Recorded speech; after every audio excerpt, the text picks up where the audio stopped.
tanyakan itu sebetulnya ini berkaitan dengan soal yang tahun kemarin ya, tahun kemarin, di mana marginnya itu berbeda-beda nih ya. Jadi Pak Kantor Pusat ngirim ke cabang Bandung 20%, ke cabang Solo 25%, ke cabang Surabaya 30% gitu ya. Nah, terus berarti ini kan ada yang namanya unrealized ya, unrealized gain seperti itu. Nah, kemudian apa namanya? Setelah dari pusat kirim ke cabang dan ada unrealized-nya. Nah, masalahnya adalah antar cabang juga ngirim gitu ya. Nah, di sini dikirim dari yang 15 ini ya, 15 Desember ya.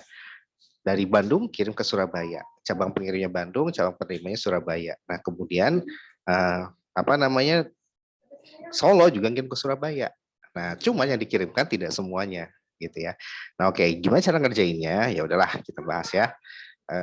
Cara ngerjainnya adalah sebetulnya ada di slide ini semua jurnalnya ya, semua jurnalnya ada di slide ini, sehingga sebetulnya kalau kita pengen lihat gitu ya, intinya itu ada di jurnal yang sebelah sini nih. Nah, yang ini nih ya, contoh 1 sama contoh 2 gitu ya. Jadi kalau dan terutama ada yang di contoh 2 ini ya, terutama ya.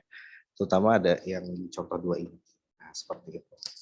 Oke, jadi pada dasarnya kalau di sini kan hanya dari pusat apa namanya? Kirim ke cabang 1 dengan unrealized profit-nya itu hanya ke cabang 1 saja gitu ya.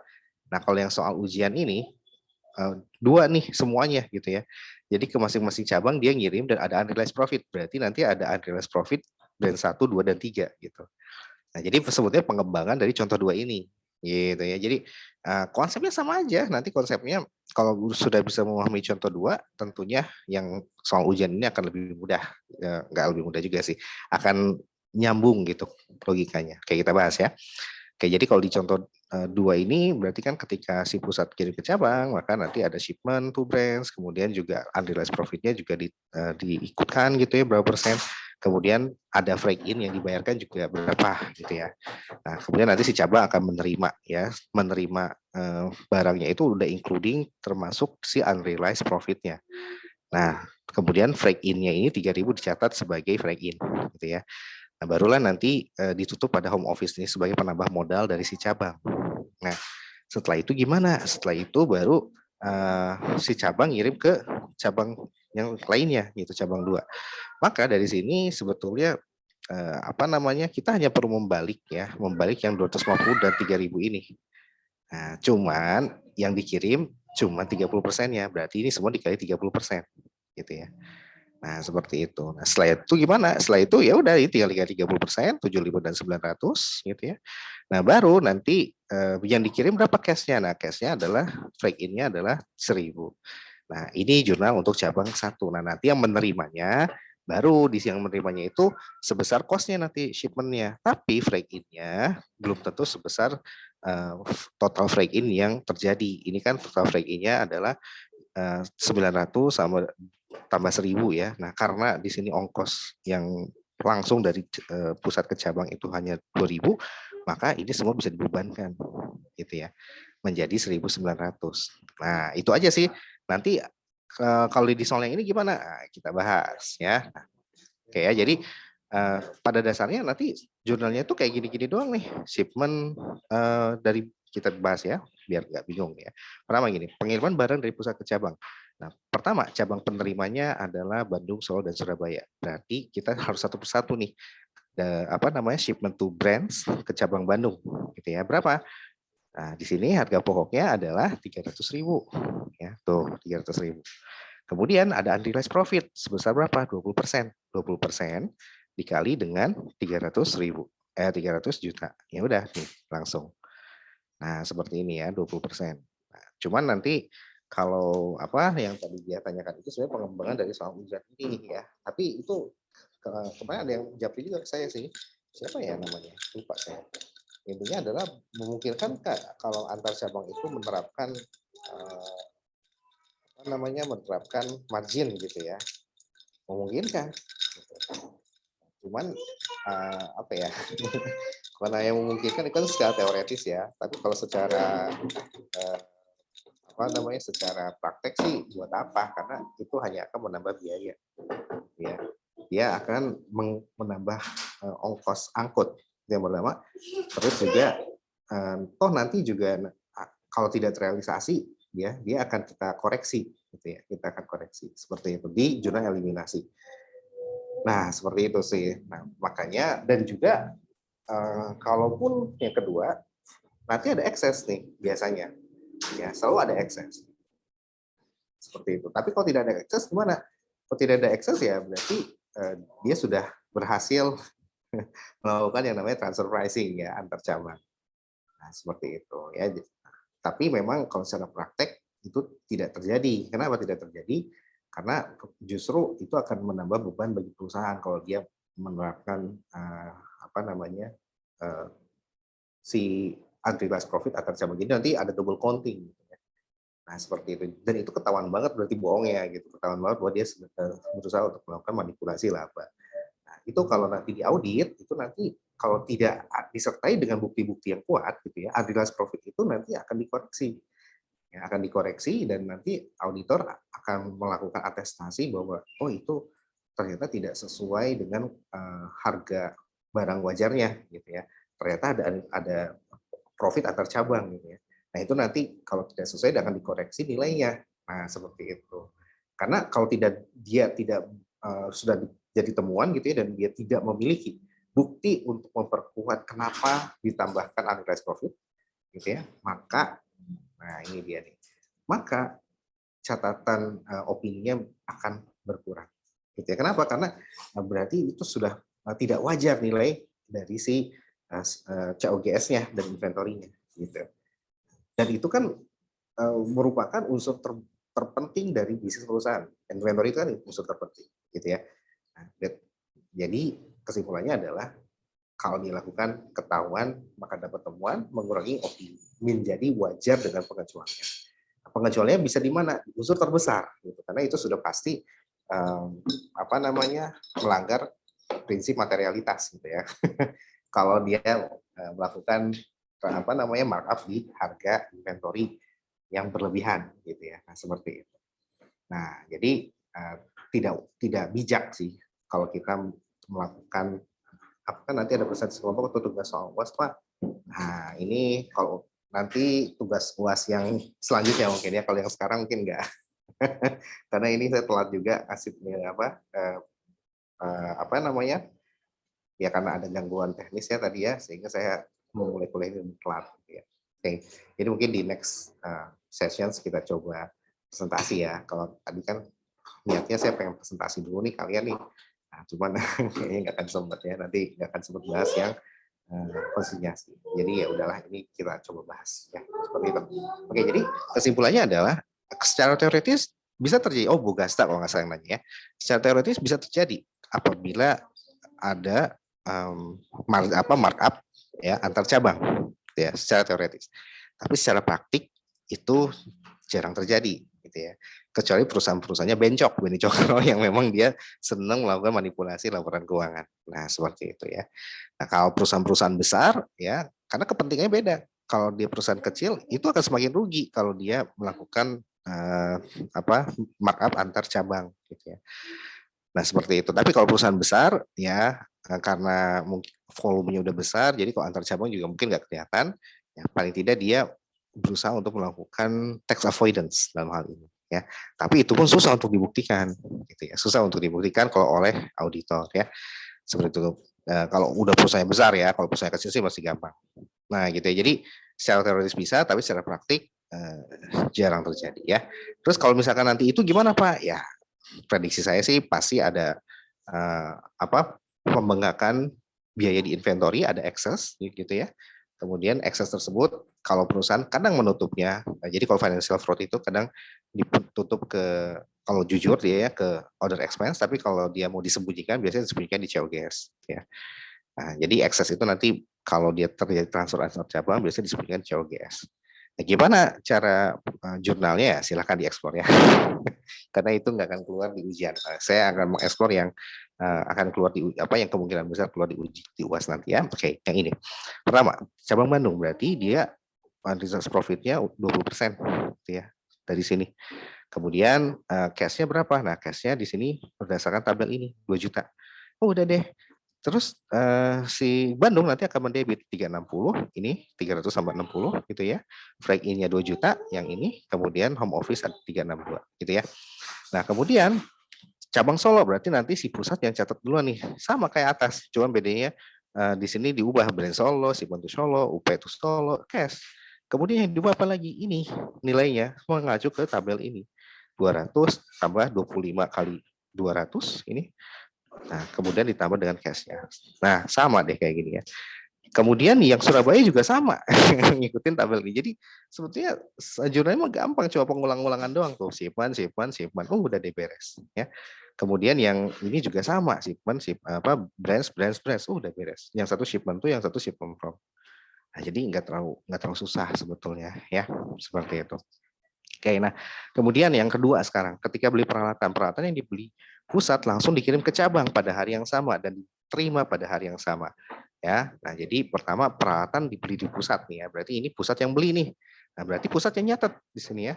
Nah, di sini pembeli peralatan pusat. Nah, tapi juga ada si Solo dan Surabaya juga beli peralatan. Nah, cuman nanti Solo dan Surabaya ini tidak berhak mencatat equipment. Itu asumsi yang normal yang dipakai di ujian. Ya, kalau asumsi tidak normalnya berarti Solo boleh mencatat equipment. Tapi biasanya diberitahukan di soal. Gitu ya. Oke, nah sekarang gimana dong? Nah, akhirnya dari sini maka kita bisa langsung mencatat si pusat ini equipment pada cash 28.800 gitu ya. Kemudian pembeli peralatannya Solo, pusat pengguna peralatannya Bandung. Nah, berarti nanti langsung ke Bandung. Nah, Bandung kan yang tengah jadi kalian harus bikin kertas kerjanya itu dalam bentuk landscape ya, jangan portrait. Ya, jadi harus pusat, Bandung, Solo, Surabaya gitu ya.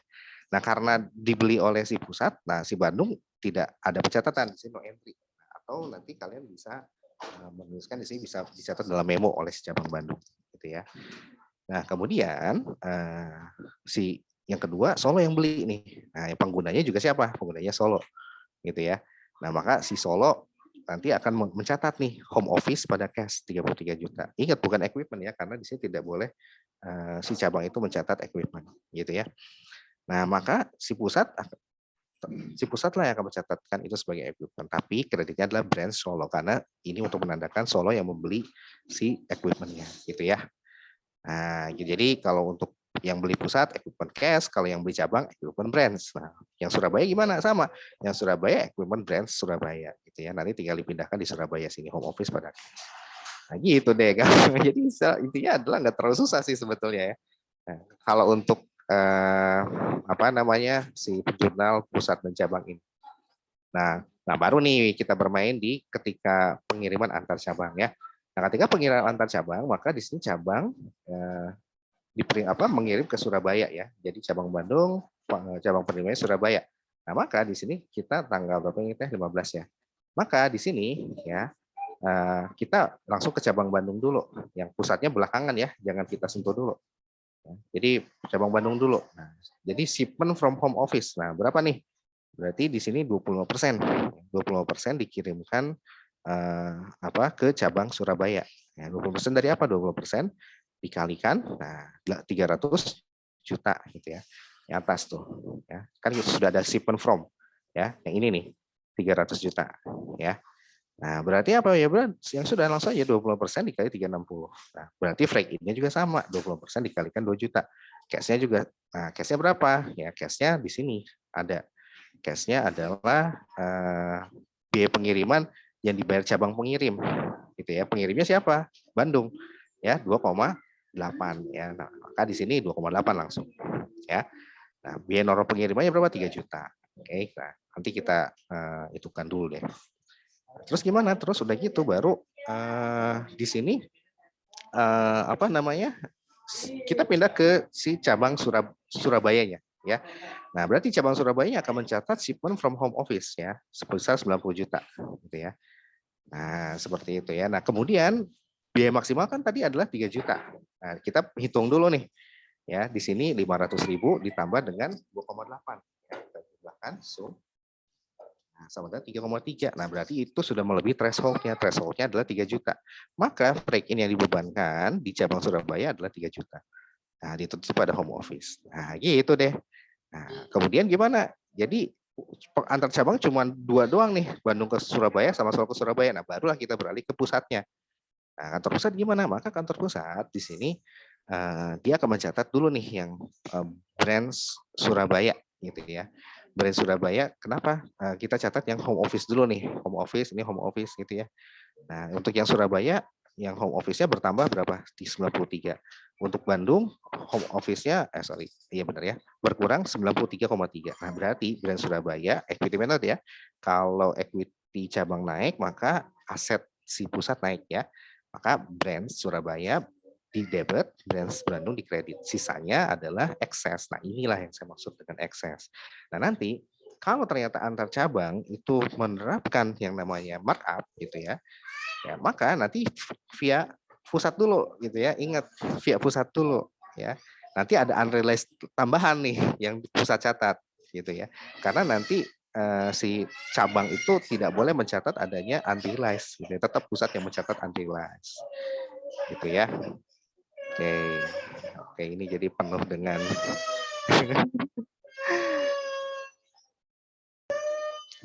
Oke.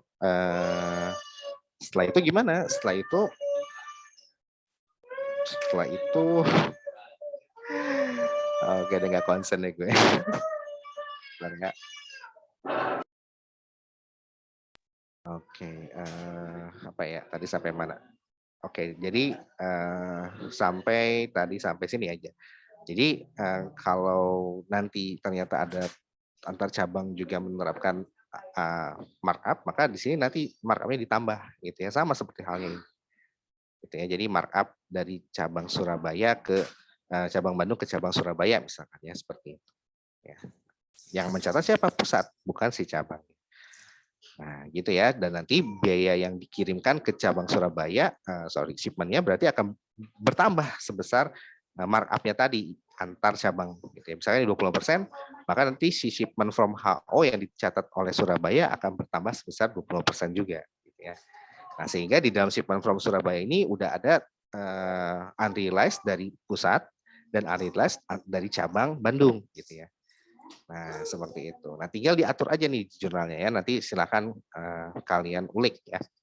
Oke, nah nanti bagaimana pencatatan di jurnal pusatnya gitu ya. Nanti kita lihat. Oke. Cuma saya nggak akan bahas karena memang itu nanti terlalu complicated dan juga nggak akan keluar di ujian ya. Jadi ya buat apa kita bahas.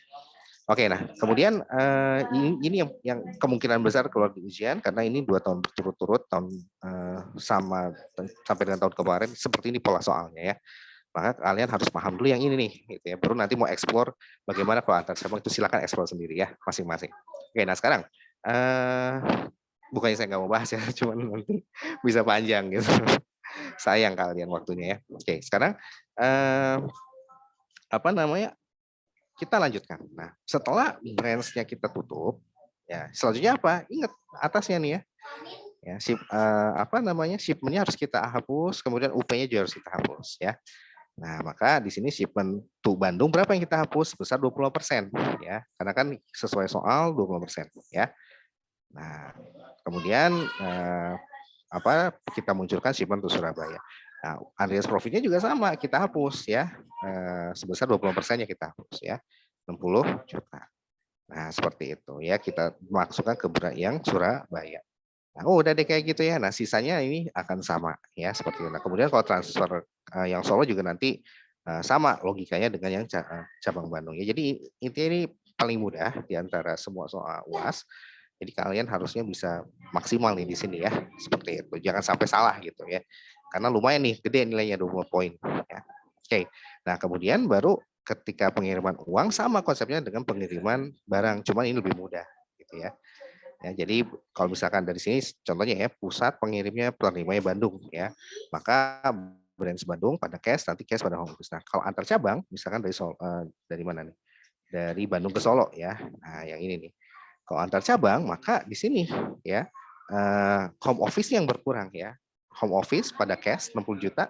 Nah, yang ini ya dari Surabaya Bandung ke Solo ya 60 juta. Nah, kemudian yang di cabang Solo dia nerima cash, ditutupnya pada home office. Sama dengan yang inventory juga, ya home office akan berkurang saldonya, gitu ya. Nah, seperti itu. Cuman kan di sini kan yang menerima duitnya adalah si Solo, berarti si Solo modalnya bertambah, home office-nya bertambah di kredit. Nah, maka di sini tinggal perhatikan akun home office-nya, gitu ya. Home office di Bandung karena ditaruh di debit maka dia berkurang. Berarti branch Bandung pun berkurang kalau aset itu di kredit, gitu ya. Nah, seperti itu. Sebaliknya kalau modal equity Solo bertambah, maka brand Solo pun akan bertambah gitu karena brand Solo itu adalah aset bertambah di debit. Nah, gitu ya. Nah, kemudian yang tanggal 31 Januari ini, nah ini seperti yang sudah saya bilang ya, yang kemarin kita bahas, bahwa ini adalah prepaid ya. Nah, prepaidnya gimana ya? Jadi awalnya ini adalah pertama gitu ya.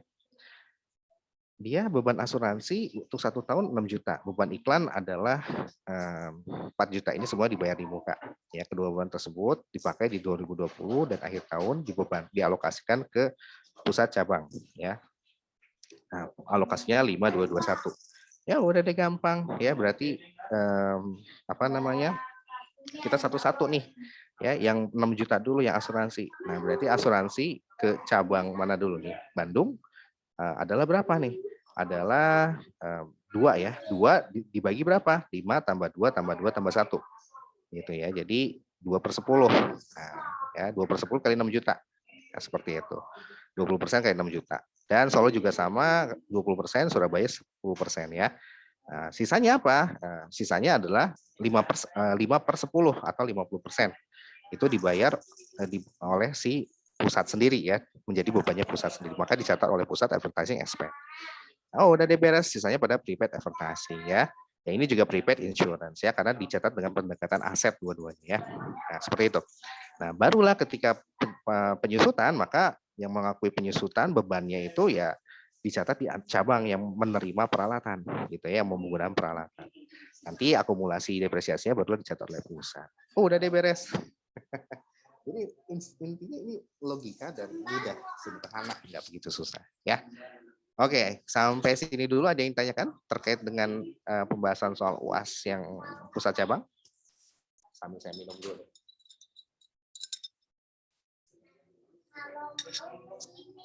Tadi ya, kalau nanti kalian ingin mengekspor, Pak, bagaimana kalau antar cabang ada tambahan 25% gitu ya, markup gitu. Ya berarti misalkan gitu ya, di sini kan ada shipment nih, mana sih? Nah dari Bandung ke Solo. Nah, dari 20% ini dia let's say 20% biar bulat ya. 20% dia menetapkan margin gitu ya. Nah, maka ketika di sini gitu ya, home office nanti akan dia akan mencatat unrealized ya, seperti itu, akan mencatat unrealized ya. Tapi unrealized tersebut nanti akan dicatat oleh si home office, berarti nanti unrealized-nya si shipment unrealized-nya untuk si cabang Bandung ini ya, dia dikirim ke mana nih? Dia dikirim ke sono ya. Nah, oke, berarti unrealized tersebut itu kan udah masuk ke shipment ya, maka bisa dikeluarkan nih ya, seperti itu ya. Jadi di sini kalau kita 20% tinggal diatur aja di akun shipment dan home office ya, nanti disesuaikan. Nanti ya, si cabang Surabaya akan mendapatkan tambahan nilai shipment sebesar 20%. Gitu ya, dan nanti ditutup ke home office juga. Baru nanti di sini tinggal satu-satu nih. Ya, jadi shipment to UP-nya itu akan bertambah, nanti ditutup ke branch-nya gitu ya. Nah, seperti itu. Jadi kalau bagi si pusat nanti akan ya UP itu akan menambah branch gitu ya, menambah nilai investasi in branch. Nah, kalau bagi si cabang gitu ya, maka dia akan mengurangi ya, tergantung ya. Kalau bagi Bandung kan karena dikirimnya ke Surabaya, maka home office berkurang. Nah, nanti disesuaikan di shipment dan home office gitu ya.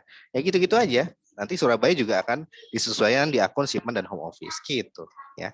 Nah, tinggal nanti di sininya unrealized profitnya gitu ya. Nah, tinggal ditambahin tuh ya, yang buat Surabaya nambah 20%, buat Bandung nanti berkurang 20%. Kenapa buat Bandung berkurang? Karena kan shipmentnya juga nanti berkurang gitu ya, seperti itu. Nah, kurang lebih seperti itu ya. Jadi nanti silakan dieksplor kalau terjadi transfer markup antar cabang. Tapi memang itu jarang terjadi ya, seperti itu. Oke, sampai situ dulu. Ada yang tanyakan? Sebelum saya lanjut.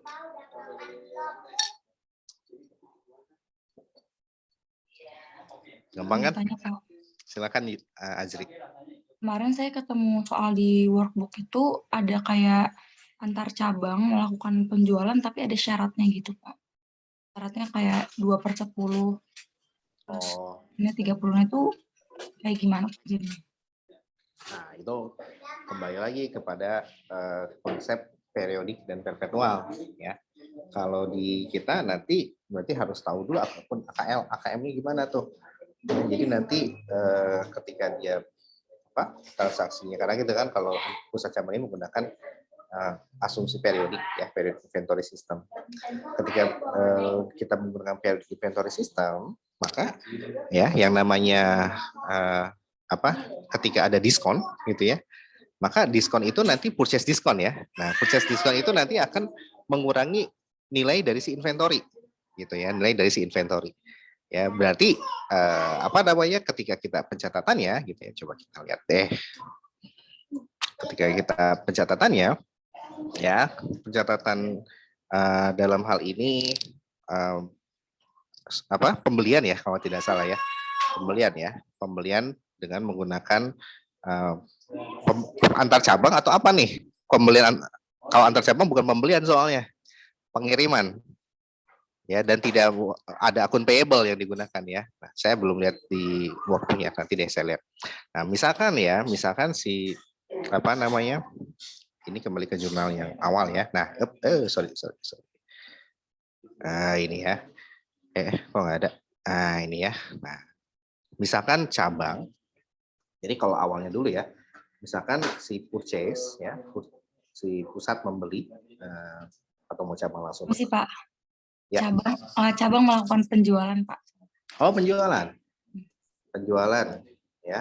Penjualannya berarti itu penjualan yang kredit ya, kalau dia ada syarat seperti itu ya. Berarti akun receivable-nya harus dilunasi dalam jangka waktu yang ditentukan.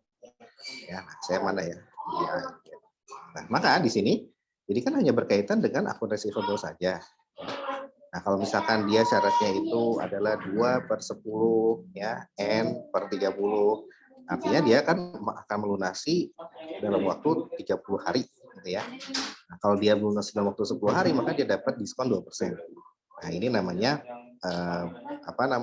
cash diskon, purchase diskon, sales diskon gitu ya. Nah, maka sales diskon itu sebetulnya akan mengurangi jumlah receivable yang harus dibayarkan oleh si pelanggan ya. Iya dong, kan dia dapat diskon. Berarti nanti ada dua cara, ada yang cara neto, ada yang cara bruto gitu ya. Kalau bruto maka dia akan menggunakan yang namanya akun sales diskon. Kalau cara neto nanti akan sejak awal dia sudah menggunakan 98% ya, karena kan 2%. Berarti nanti nilainya ada 98%. Nah, gitu ya. Maka kalau nanti ternyata dia mendapatkan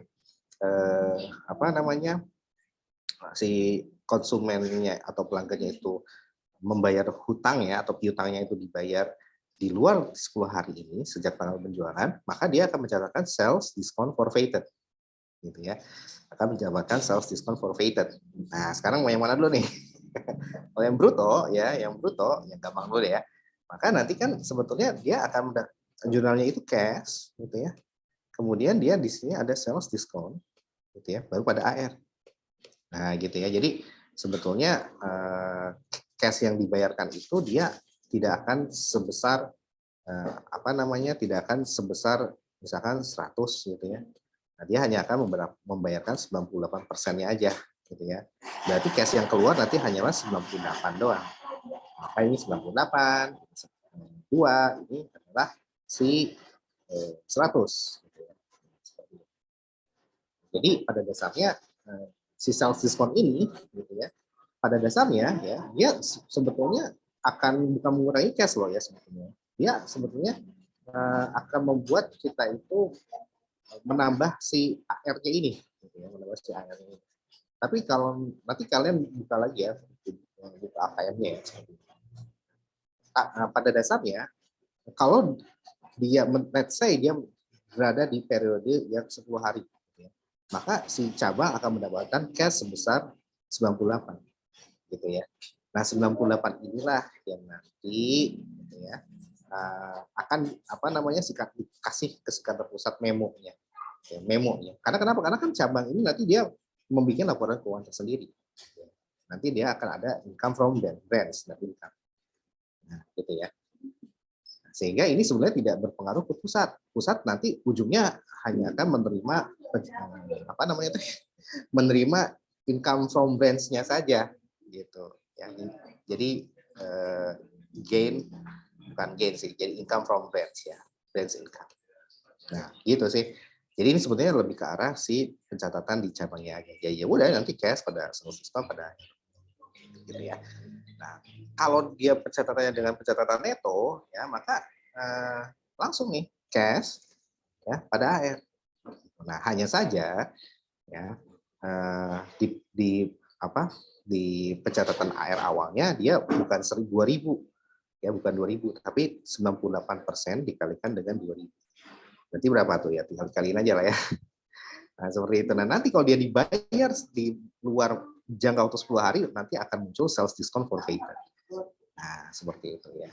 Nah, sales discount forfeited itulah ya yang nanti perlakuannya itu nanti akan menambah jumlah AR gitu ya. Kalau di cara bruto ini itu apa? Seperti ini, seolah-olah ya bukan seolah sih ya, jumlah AR yang tetap ya, tetapi dia mendapatkan pengurangan pembayaran cash-nya gitu ya. Sebetulnya cash-nya inilah yang nanti kalau kita breakdown ya, cash-nya ini dia bukan cash, si sales discount tidak mengurangi cash gitu ya. Ya, tapi kalau kita breakdown ya, si sales discount itu ya sebetulnya dia mengurangi AR-nya, sales discount mengurangi AR gitu ya. Sebesar berapa? Sebesar 2. Nah, gitu ya. Nah, sehingga apa? Sehingga AR yang mesti dibayar ya oleh si apa namanya? Si AR-nya kan yang tadinya AR-nya 2.000 gitu ya. Kemudian karena ada sales discount, ini akan mengurangi AR sebesar 2. Nah, gitu ya. Seperti itu. Kok 2 sih? Berapa sih? 98% dikalikan ini jangan dengan 2.000 deh.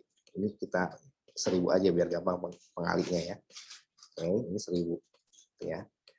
Jadi kalau dia sebelumnya kan 1.000 karena dia ada sales diskon, dia misalkan 2% gitu ya, 210 M30 gitu ya. Nah, maka ini 2%-nya ini ya adalah sales diskon. Nah, sales diskon ini nanti akan mengurangi AR gitu ya. Sorry, tadi saya istilahnya menambah ya. Maksudnya adalah menambah akun kreditnya maksudnya seperti itu ya. Nah, kalau dari perspektif aset berarti dia berkurang ya, seperti itu. Oke, berarti kan total AR-nya itu akan menjadi berkurang berapa 2% dikali 1.000 sama dengan 200 ya. Nah, sehingga apa? Piutangnya pelanggan tidak lagi 1.000 tapi 1.000 dikurang 200 menjadi berapa tuh? Saya benar nggak sih 2%? Oh, 20, sorry ya, bukan 220 ya. Sehingga apa? Sehingga ini 20 ini akan mengurangi jumlah AR-nya gitu ya. Maka nanti dia menjadi 980 atau sama saja dengan 98% dikalikan dengan si 1.000. Gitu kan? Hasilnya kan sama saja. Nah, gitu ya. Nah, jadi 980 inilah yang nanti harus dilunasi oleh si pelanggan. Ya udah berarti nanti ya si pelanggan inilah tinggal bayarnya cash ya, apa kalau dia melunasi utangnya. Kalau bagi pelanggan kan itu utang, bagi kita kan piutang. Berarti nanti piutang pelanggan akan total netonya yang dapat direalisasikan adalah sebesar 980. Maka ketika dia melunasi piutangnya dalam waktu 10 hari sejak penjualan, si cabang akan menerima cash pada apa namanya teh pada AR. Nah, gitu ya. Sebesar berapa? Sebesar 980. Nah, kalau kita satukan ya, akunnya menjadi cash ya, pada sales discount ya pada AR. Nah, gitu ya. Nah, itu doang sih sebetulnya pencatatannya, tergantung mau dia cara bruto atau cara neto ya. Kalau cara neto tinggal nanti langsung AR-nya itu langsung dicatat bukan 1.000 tapi langsung 980. Ketika dilunasi gitu ya di dalam jangka waktu 10 hari tadi, maka tetap ya AR-nya tidak berkurang karena sudah sejak awal dikurangi. Gitu, Jeri. Bisa dipahami? Bisa, Pak. Terima kasih, Pak. Konsekuensinya adalah sebetulnya ini hanya berdampak ke branch income-nya saja. Nah, kita coba lihat. Nah, jadi hanya berdampak ke sini. Ya. Hanya berdampak ke mana? ya ke si sales yang dicatatkan oleh si branch. Ya. Nah, ini kalau ada sales diskon periode 210 tadi, 30, ya dia akan mempengaruhi nilai si salesnya.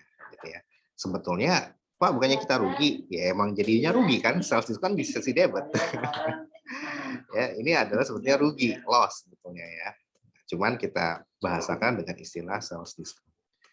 Nah, gitu ya, karena dia kan mengurangi jumlah si penjualan yang potensi ya piutang yang kita potensi penjualannya seharusnya maksimalnya 100% malah 90%.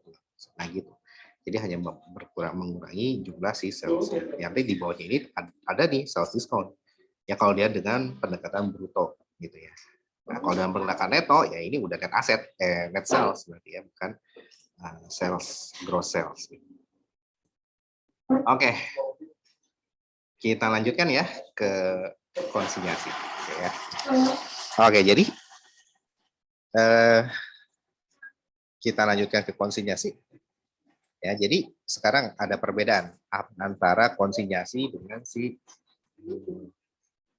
apa namanya? Ada perbedaan antara akuntansi untuk konsinyasi ya dengan akuntansi untuk si pusat cabang ya. Pusat cabang PC. Nah, kalau pusat cabang, perhatikan ya. Di sini akan ada sales. Cabang juga akan mengakui sales. Ya. Nah, sehingga apa? Dampaknya adalah masing-masing pusat dan cabang ini akan membuat yang income statement. Ini juga akan membuat income statement, menghasilkan net income. Net income inilah yang nanti akan menjadi branch income ketika nanti ditutup ke cabang, ketika nanti dieliminasi, digabungkan. Tapi kita tidak sampai sejauh itu. Nah, sedangkan kalau konsinyasi ini hanya sama bentuknya pusat dan cabang juga. Tapi di sini adalah konsinyor, KR mungkin ya. Yang kedua adalah KI, konsinyi. Gitu ya. Nah, bedanya adalah si konsinyi, ya, kita belajar di AKM itu dengan pendekatan yang pencatatannya itu tidak terpisah. Ya. Kalau tidak terpisah, masa konsinyi mengakui ketika menjual barang dia akan mengakui sebagai sales. Ya. Seperti itu. Ini kalau yang pencatatan terpisah PT. Ini yang pertama. Ini di AKM sudah kita belajar di intermediate accounting ya. Tapi kalau kita belajar di AKL, gitu ya, ini pencatatan tidak terpisah PTT. Ya, ini yang kedua. Maka ya pembukuannya bukan ditutup pada sales, tapi pada consignment in. CI. Nah, ini semuanya di pooling, semua di consignment, bukan di sales.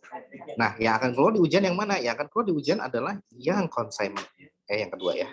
Nah, ini ya, consignment. Ya, yang ada ketika penjualan ditutup ke consignment. Ya. Nah, gitu. Jadi sebetulnya ya, dan si konsinyi ini tidak membuat yang namanya laporan keuangan.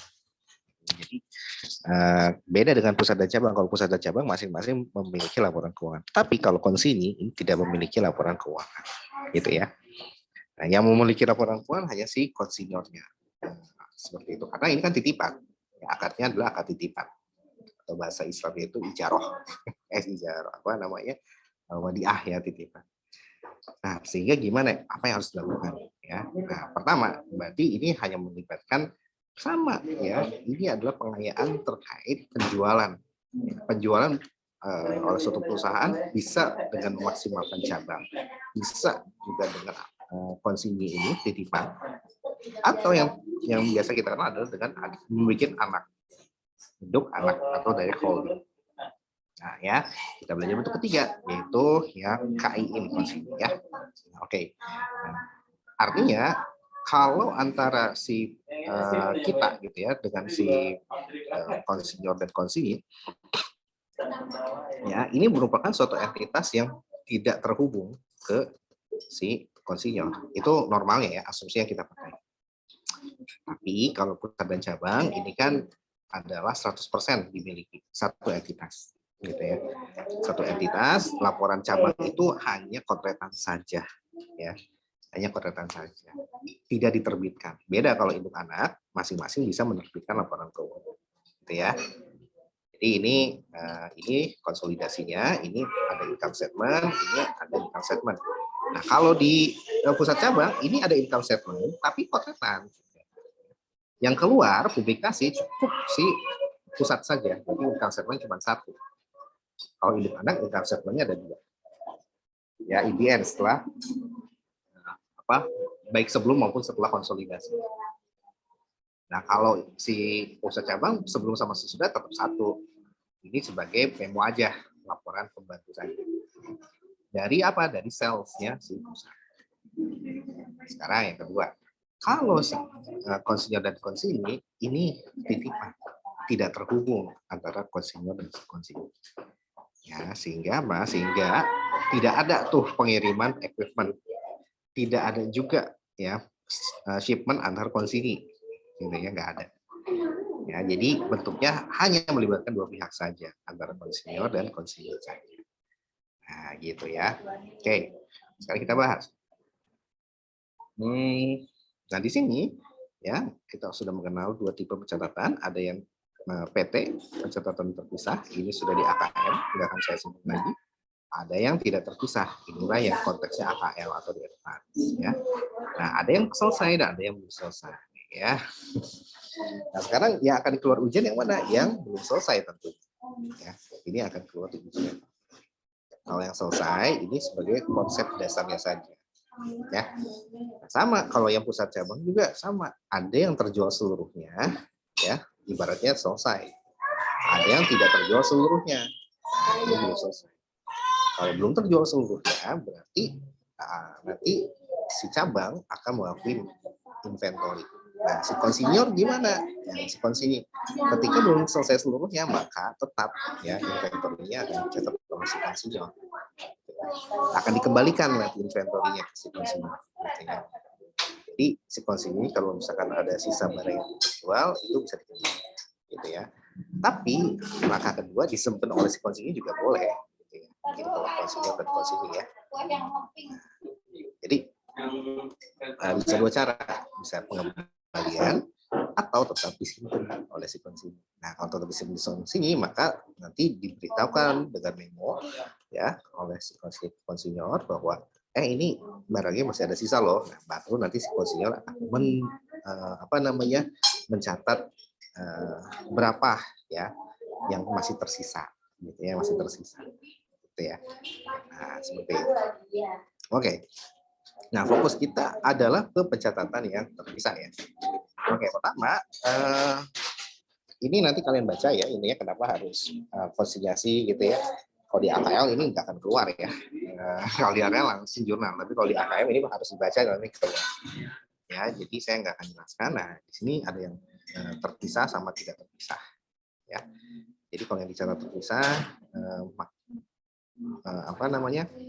maka penjualan konsinyasi dan penjualan reguler ini masing-masing ada di laporan keuangan. Tapi kalau dia konsinyasi catat tidak terpisah, ini di AKM ya, biasa kita pakai, maka ini dalam satu akun, yaitu sales. Gitu ya. Nah, jadi kalau kayak gini, berarti ini sales, ya, yang reguler. Nah, ini yang consignment out, seperti itu CO. Nah, ini kalau kita dari sisi si konsinyurnya ya. CR, sorry. Oke, nah sekarang kita coba bahas. Dan di sini kita akan bahas yang selesai dulu ya, dengan pencatatan terpisah. Ya. Nah, bentuk laporan keuangannya itu nanti gimana ya? Ya, udah selesai. Oke.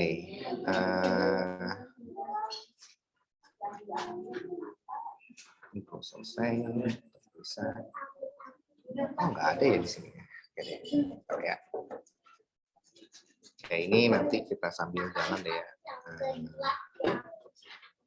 Sorry. Nah, ini langsung ya kita coba bahas jurnalnya.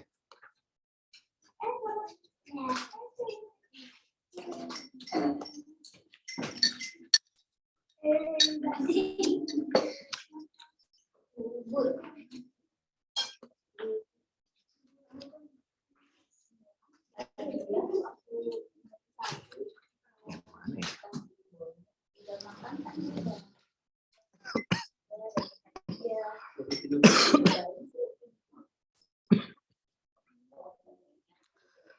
sebentar ini saya cari filenya dulu ya. Biar kalian bisa ngerti laporan keuangannya nanti kayak gimana. Oke, nggak ada ya. Consignment. Nah, kalau consignment ini agak sedikit perlu mikir ya. Agak sedikit perlu mikir karena memang kita terutama ketika ini dia nih ya, ini dia. Oke, saya mau lihat itu. Oke, sebentar. Kok nggak bisa download Word. Oke, sip.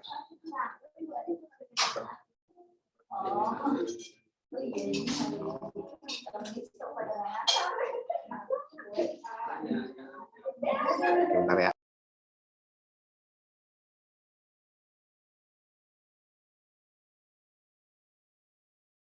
Nah, ini dia ya. Ini udah kelihatan. Jadi ketika kita pencatatan terpisah sama tidak terpisah, nah ini perlu diperhatikan ya. Ada konsinyor sama konsigni. Singkatannya apa ya? KR sama KI aja lah ya biar gampang. Oke.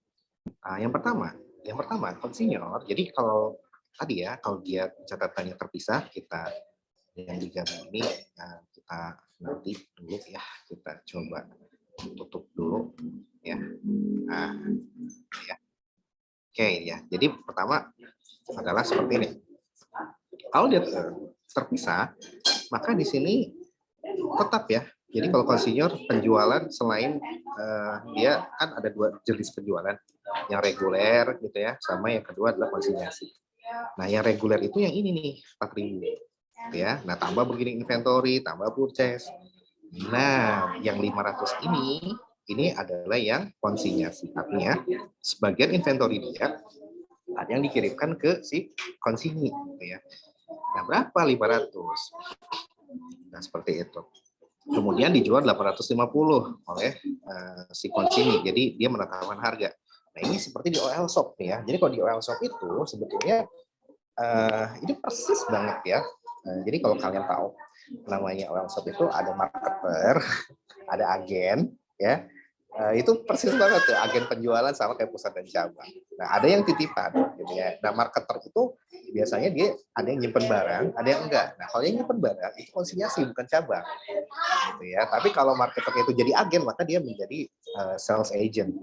Berarti dia akan menyimpan barang, gitu. Akan membuat laporan keuangannya agen, gitu ya. Kita yang bikin bukan si agennya ya. Nah, jadi bentuknya bisa bermacam-macam ya. Jadi kalau kita oil shop itu ada agen, ada ada konsinyasi gitu ya. Marketer sama marketer AKM ya. Ada agen, ada konsinyasi, sama ada marketer. Nah, marketer bisa tidak menyimpan apapun ya. Jadi dia hanya memasarkan aja di IG dan sebagainya ya seperti itu. Ini marketer dia dapat fee ya. Nah, tapi kalau marketer tersebut misalkan menyimpan barang maka dia meningkat nih. Kebetulan pengalaman istri sendiri ya. Jadi meningkat kedudukannya menjadi konsigni. Ya, jadi dia nyimpan barang nih si marketer tapi nyimpan barang. Nah, nanti kalau misalkan dia udah banyak ya, nanti ya udah maka dia akan beli.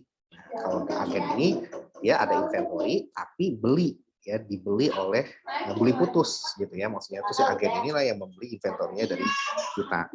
Nah kalau konsinyasi agen nggak keluar duit si konsinyasi nggak keluar duit apapun untuk inventory ini. Nah agen, ada lagi pusat dan cabang ini di atasnya pusat dan cabang ya. Ya cabang ini kan berarti betul-betul bukan agen lagi ya. Maka semua pekerjaan dan cabang ini merupakan bagian dari si pusat. Nah, jadi ini ya stratanya ya. Ada marketer, konsinyasi, agen dan cabang ya. Nah, sekarang yang akan kita pelajari cabang udah. Jadi kita belajar dari atas nih hidup anak gitu ya. Dari atas ya ke cabang. Nah, agen ini dilewat sih. Agen ini dilewat ya. Cuman karena memang tidak keluar di ujian. Tapi kalau kalian mau tahu ya nanti bisa lihat PPT-nya. Konsepnya sih sama dengan cabang, hanya saja tidak apa namanya yang melakukan pencatatan sebenarnya di pusat, gitu ya.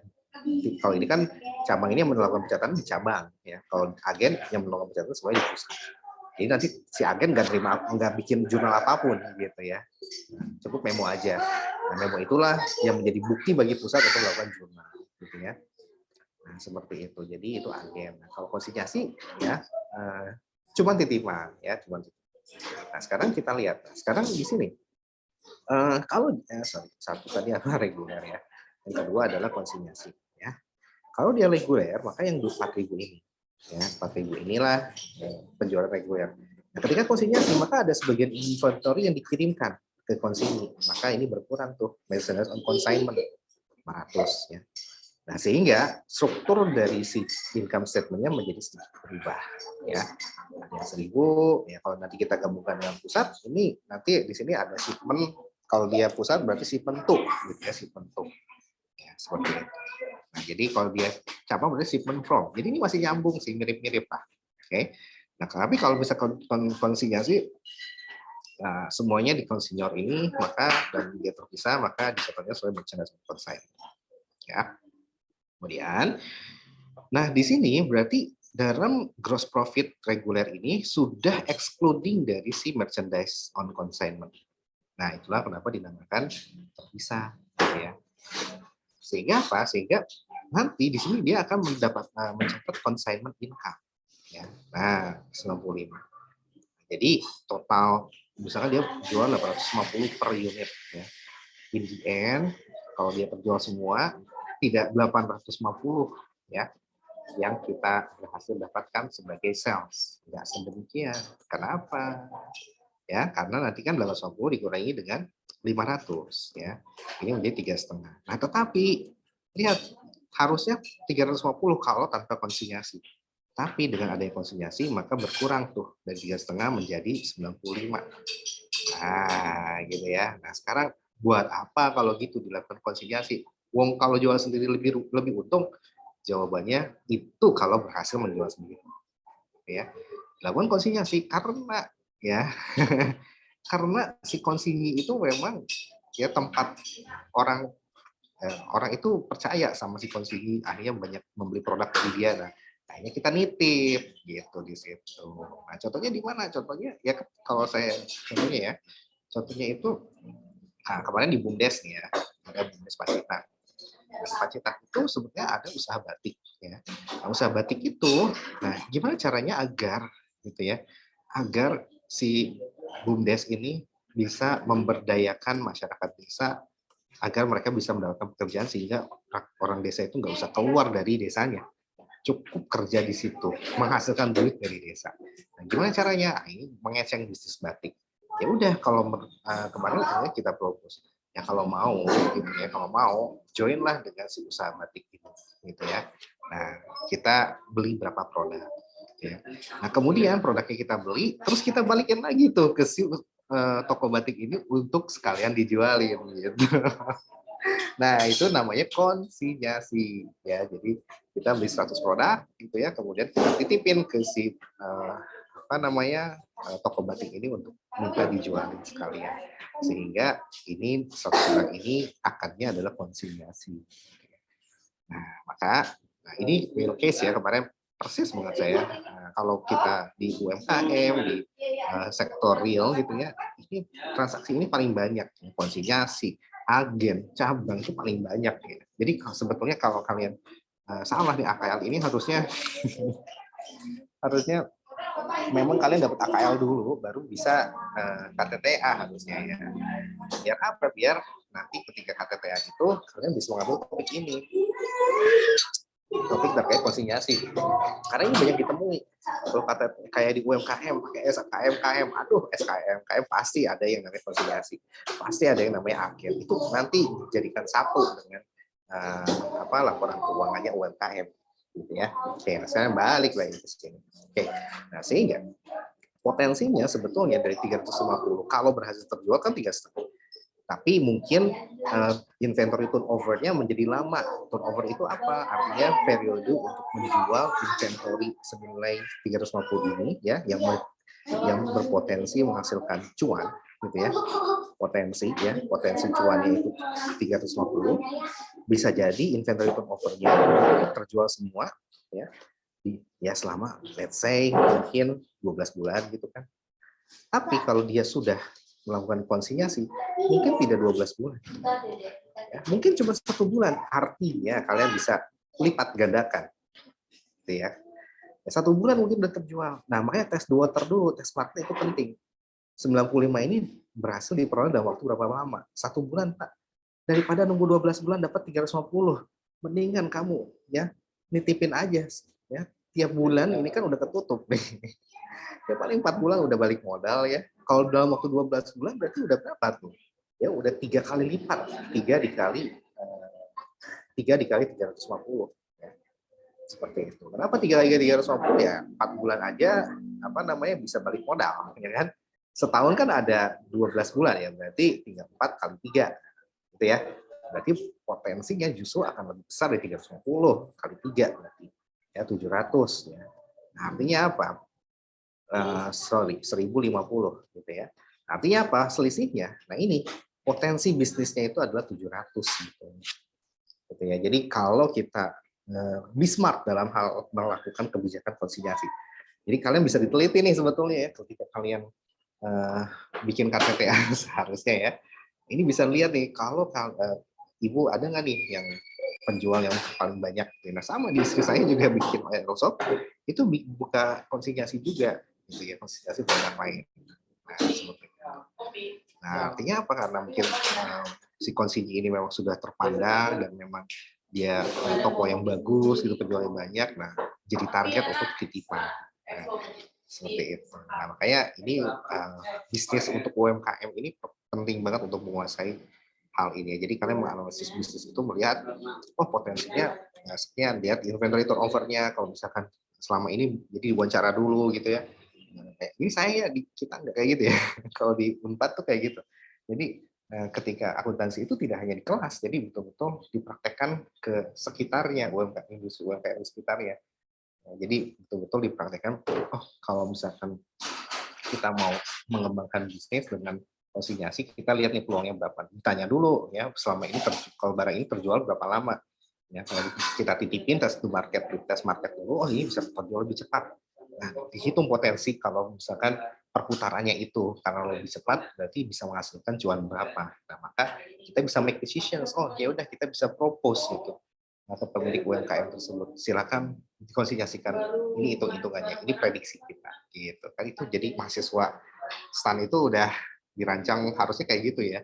Kalau di Unpad udah seperti itu. Jadi betul-betul mahasiswa itu turun ke lapangan memecahkan bisnis UMKM. Wah itu keren banget sih saya ya di kita terus. Jadi betul-betul belajar dari lapangan. Oke, nah sekarang kalau yang konsinyasi itu gimana? Kalau konsinyasi kalau terpisah maka dia tidak mengganggu gross sales-nya si konsinyasi, gitu ya. Ya. Karena kenapa tidak ada pencatatan sales di sini? Ya. Nah, jadi kalau konsinyur, kalau dia pencatatannya terpisah, namanya consignment out. Kalau konsinyasi dicatat di akun consignment in, maka tidak akan muncul di yang namanya income statement konsinyasi. Maka di sini bersih tuh dari merah-merah, ya kan? Gross profit-nya adalah gross profit yang pure dari usaha regulernya. Nah, terus yang betul yang dia earned dari si konsinyasinya berapa? Nah, ini commission income. Jadi kalau konsinyasi itu kita mendapatkan komisi penjual, ya. Nah, ini cara yang akan kita bahas di AKM. Kalau di AKM itu digabung, gitu ya. Jadi kalau digabung, maka seperti ini, gitu ya. Jadi baik konsinyur maupun konsinyasi, gitu ya. Ketika si konsinyasi itu berhasil menjual barang konsign titipan dari si konsinyur, maka dia akan mencatatkan 850 ya sales menjadi bagian dari si salesnya si konsinyasi. Si konsinyasi akan ngasih tahu ke konsinyur, gue udah berhasil ngejualin barang lo, gitu kan. Nah, konsinyur pun akan mencatat sales juga. Nah, sehingga seterusnya sampai bawah, sehingga nanti di dalam gross profit-nya itu udah including ya, udah including nilai dari si konsinyasinya. Jadi tidak ada yang namanya consignment income kalau di pencatatan yang digabung.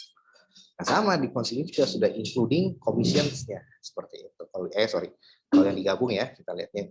Nah, Tidak ada commissions income di sini. Di sini juga tidak ada consignment dari segi consumer.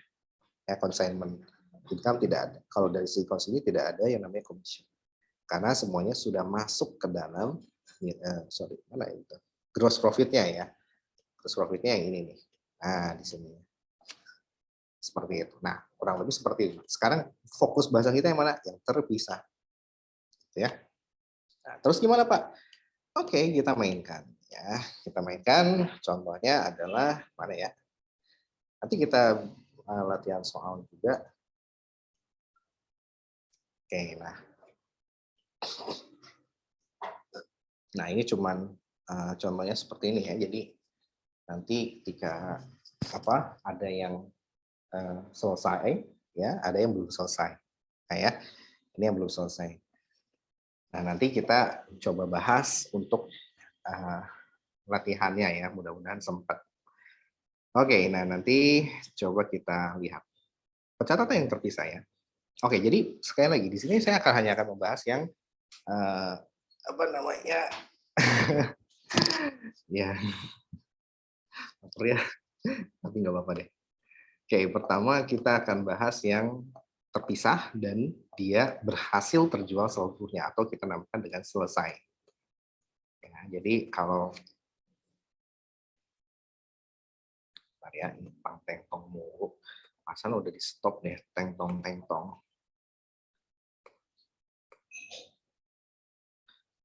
Start notification always with oke deh. Nah, lanjutkan. Oke, jadi kalau yang selesai artinya semua barang di konsinyasi itu berhasil terjual semua. Ya, seperti itu. Nah, kalau yang belum selesai berarti ada sisa barang yang masih tersimpan di gudangnya konsinyasi. Nah, oke, kita bahas pertama dulu ya. Kalau yang namanya konsinyasi, ya, dan dia dengan pencatatan yang terpisah, seperti tadi ya, artinya ini tidak boleh muncul di sales atau di income statement. Maka kita gunakan akun pembantu yang namanya adalah consignment out. Bagi siapa? Bagi si konsinyor. Bagi si konsinyi menggunakan akun yang namanya consignment. Gitu ya. Oke. Siapa nih? Lapor Pak, hari ini pasukan 639 lengkap. Laporan selesai. Siap. Oke. Kita lanjutkan. Nah, ini sederhana ya. Sederhana kalau untuk pencatatan ini ya. Nanti yang tidak sederhana kalau yang belum selesai. Oke, yang pertama, kalau masih selesai ini masih sangat sederhana, tapi kalian harus paham konsepnya dulu ya. Oke. Nah, kalau yang belum selesai, maka di sini Konita mengirim 10 set produk untuk Korijal sebagai barang konsinyasi.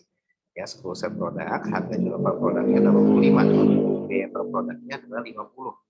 Ya, maka yang harus dilakukan adalah pertama, ya, dikalikan aja. Dikalikan nih, salesnya berapa nih kalau tidak konsinyasi? Ini 8,5. Ya. Tapi kalau konsinyasi tidak boleh dikalikan dengan 8,5. Ingat ya, kalau kita kirim untuk konsinyasi bukan 8,5 ini. Kalau kita kirim ke cabang, maka bisa kita menggunakan yang 85. Artinya apa? Selisihnya ini 35, inilah margin. Inilah yang nanti kita catat sebagai unrealized profit ya untuk branch 1 misalkan kayak gitu. Nah, gitu ya. Nah, kalau nanti soalnya ini ada soal cabang, maka ada nih unrealized profit-nya adalah 35 gitu ya untuk brand 1. Nah, gitu. Keningan. Terus kalau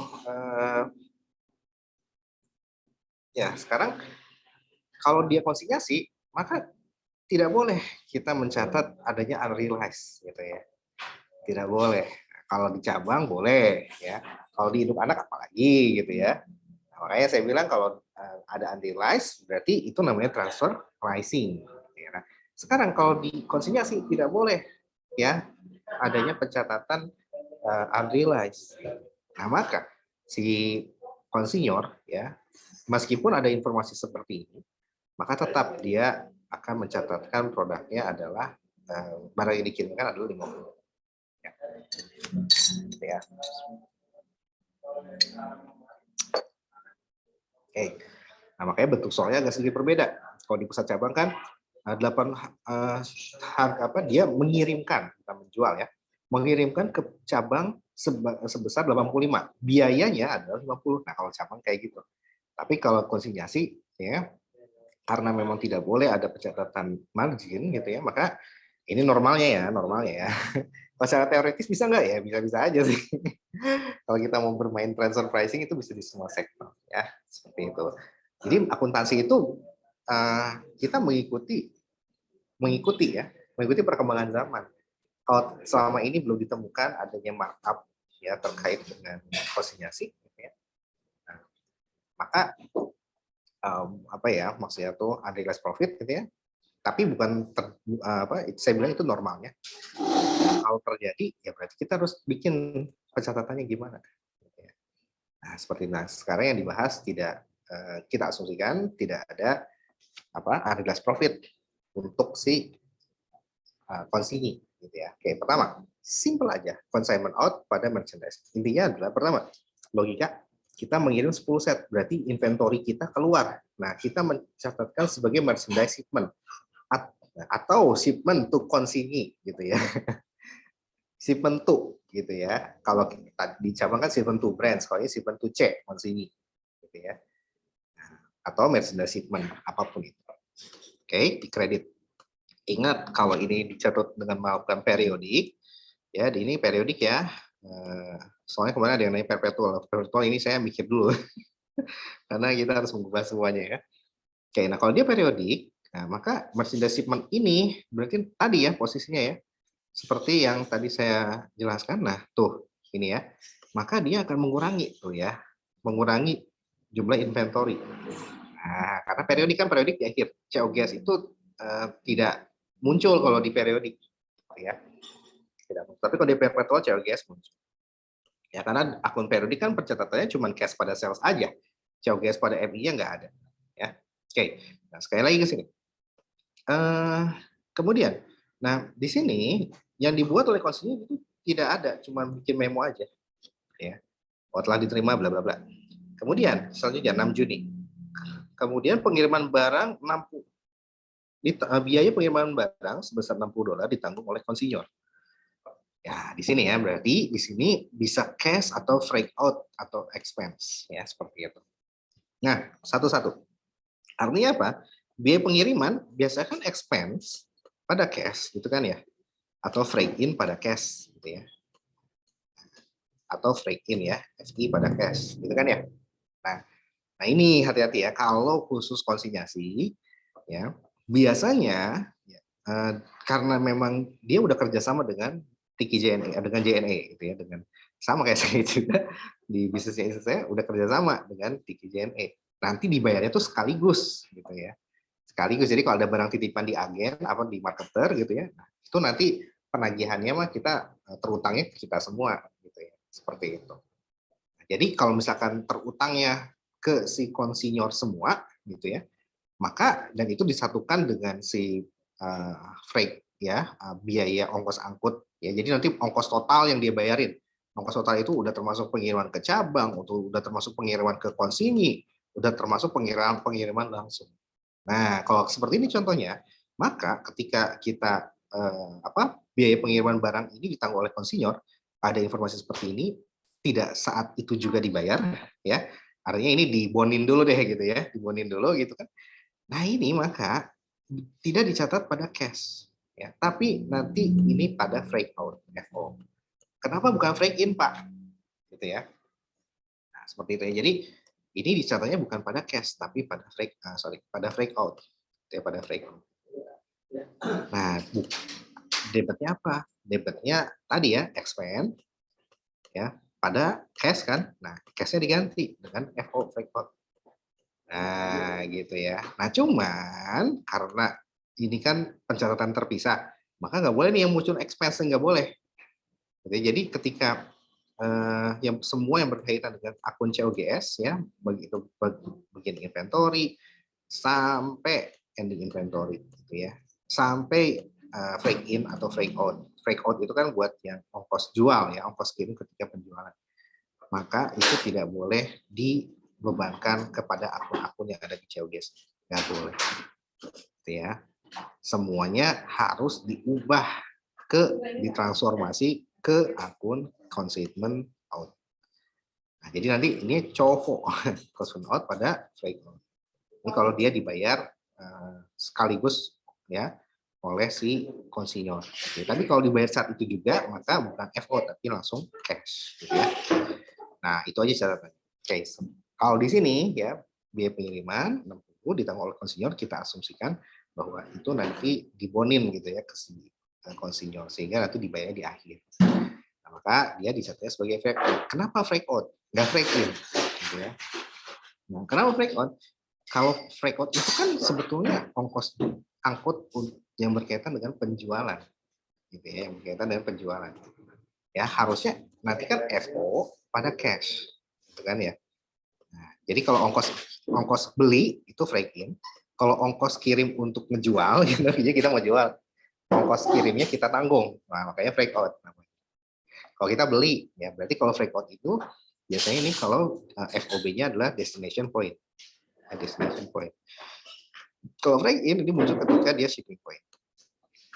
Nah, itu normalnya ya seperti itu. Nah, maka freight out ini nanti berkaitan dengan sales, ya.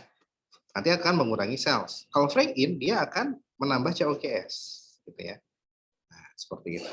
Ya, ini akan dampaknya mengurangi sales. Kalau freight in menambah COGS.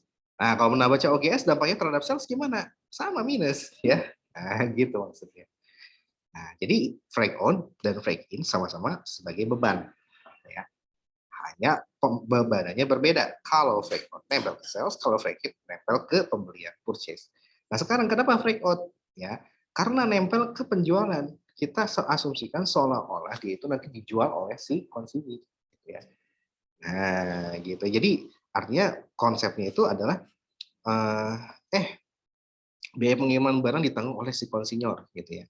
Nah, maka di sini apa namanya ketika si dia pengiriman merchandise shipment gitu ya ke si konsinyur. Nah, ini biayanya ini kan bukan biaya untuk membeli merchandise shipment, tapi biaya untuk mengeluarkan merchandise shipment dari gudang. That's why dia harus dibagi dengan freight out. Gitu ya. Mengeluarkan barang dari gudang bisa karena penjualan, bisa karena konsinyasi. Nah, jadi freight out ini berlaku seolah-olah seperti penjualan juga. Karena kan konsinyasi itu mirip kayak penjualan ya, bukan mirip sih penjualan tapi dilakukan oleh pihak lain gitu ya. Nah, maka kita perlakuannya sama. Ada freight out juga. Nah, hanya saja nanti pembebanannya ini biasanya di akhir gitu ya. Nah, freight out semua gitu kan. Nah, nanti total freight out-nya di akhir bulan misalkan ada 100 gitu. Ada 100 sorry. Total freight out misalkan gitu ya pada akhir bulan total freight out-nya ya tagihan dari Tiki atau dari JNE ada sekitar 100.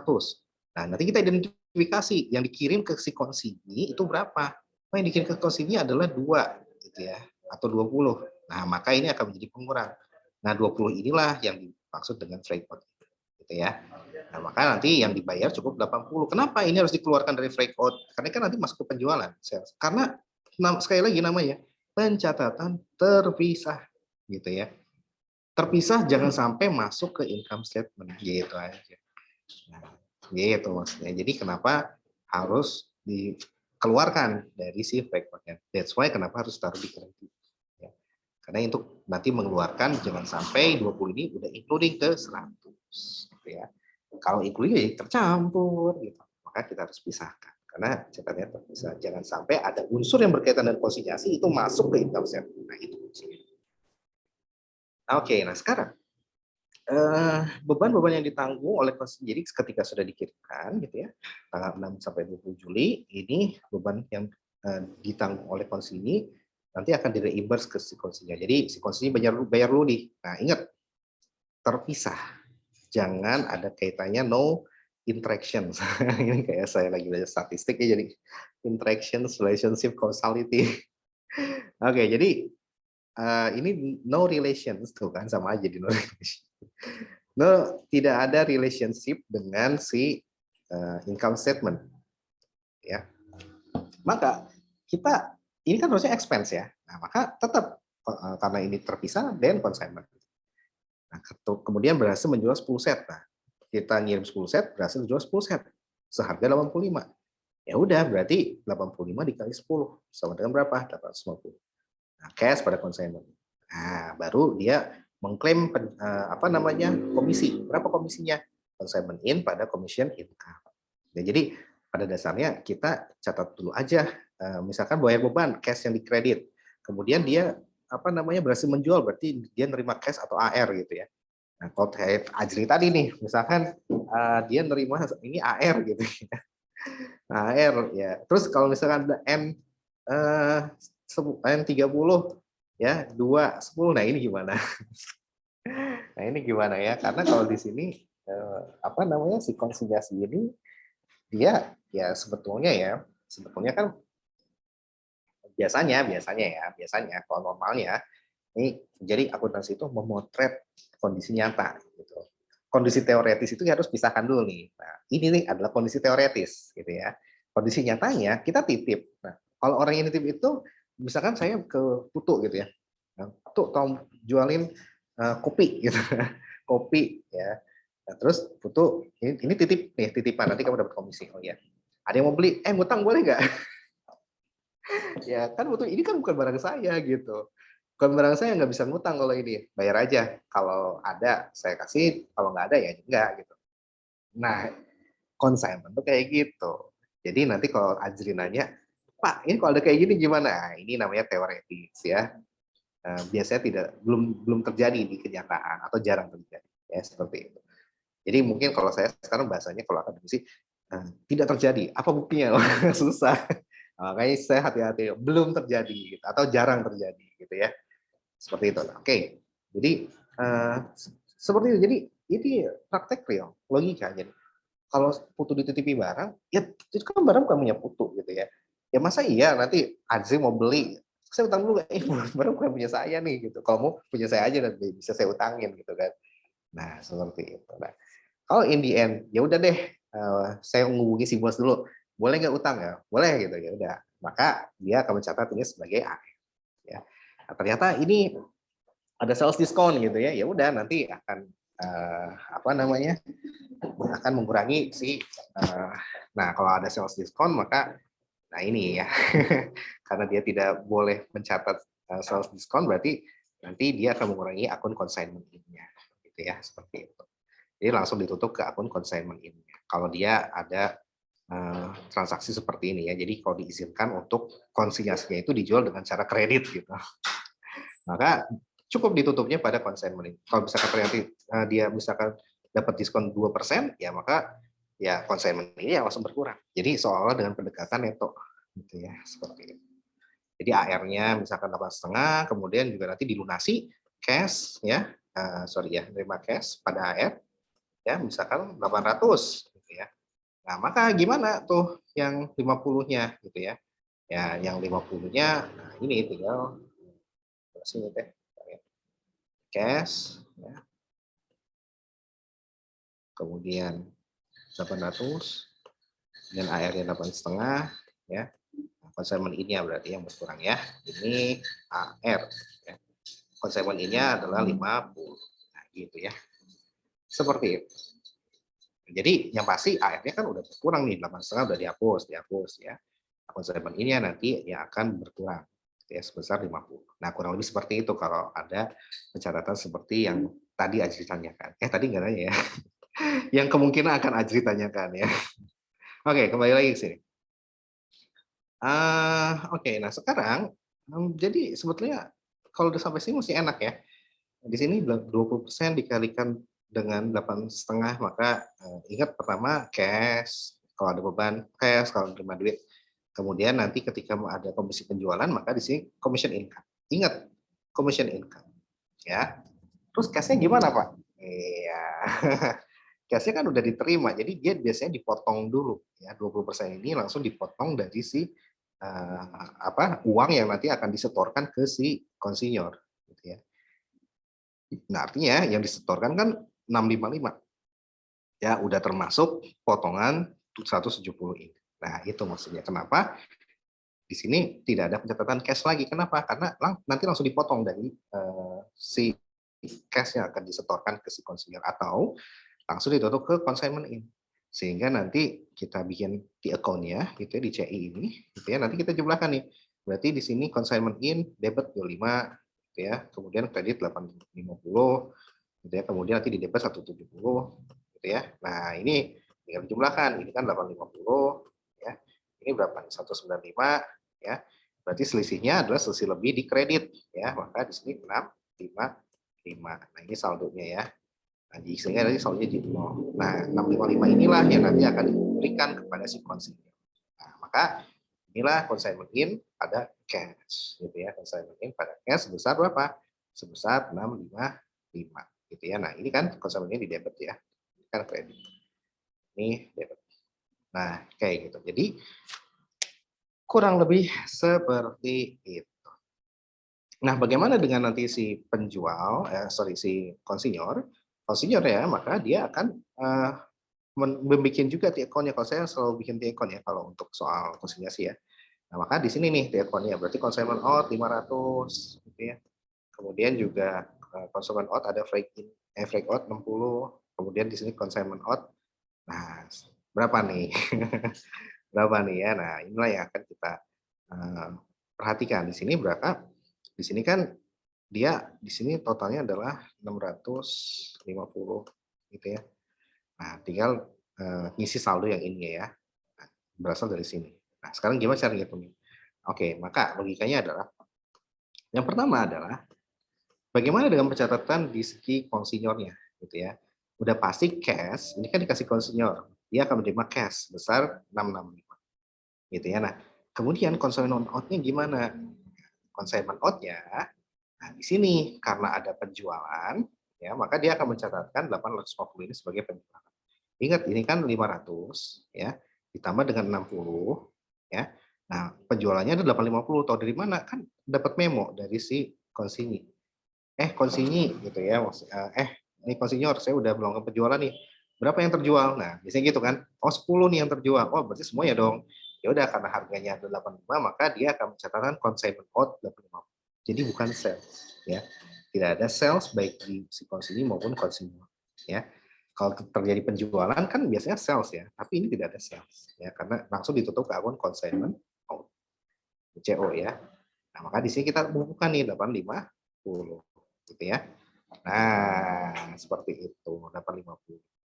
Nah, terus di sini berarti apa namanya? Ada selisih nih. Ya, selisihnya yaitu berapa? Ya. Nah, maka selisihnya itu adalah dia akan memberitahukan gitu kan 850 kemudian dia akan menerima cash 665 berarti selisihnya adalah 195.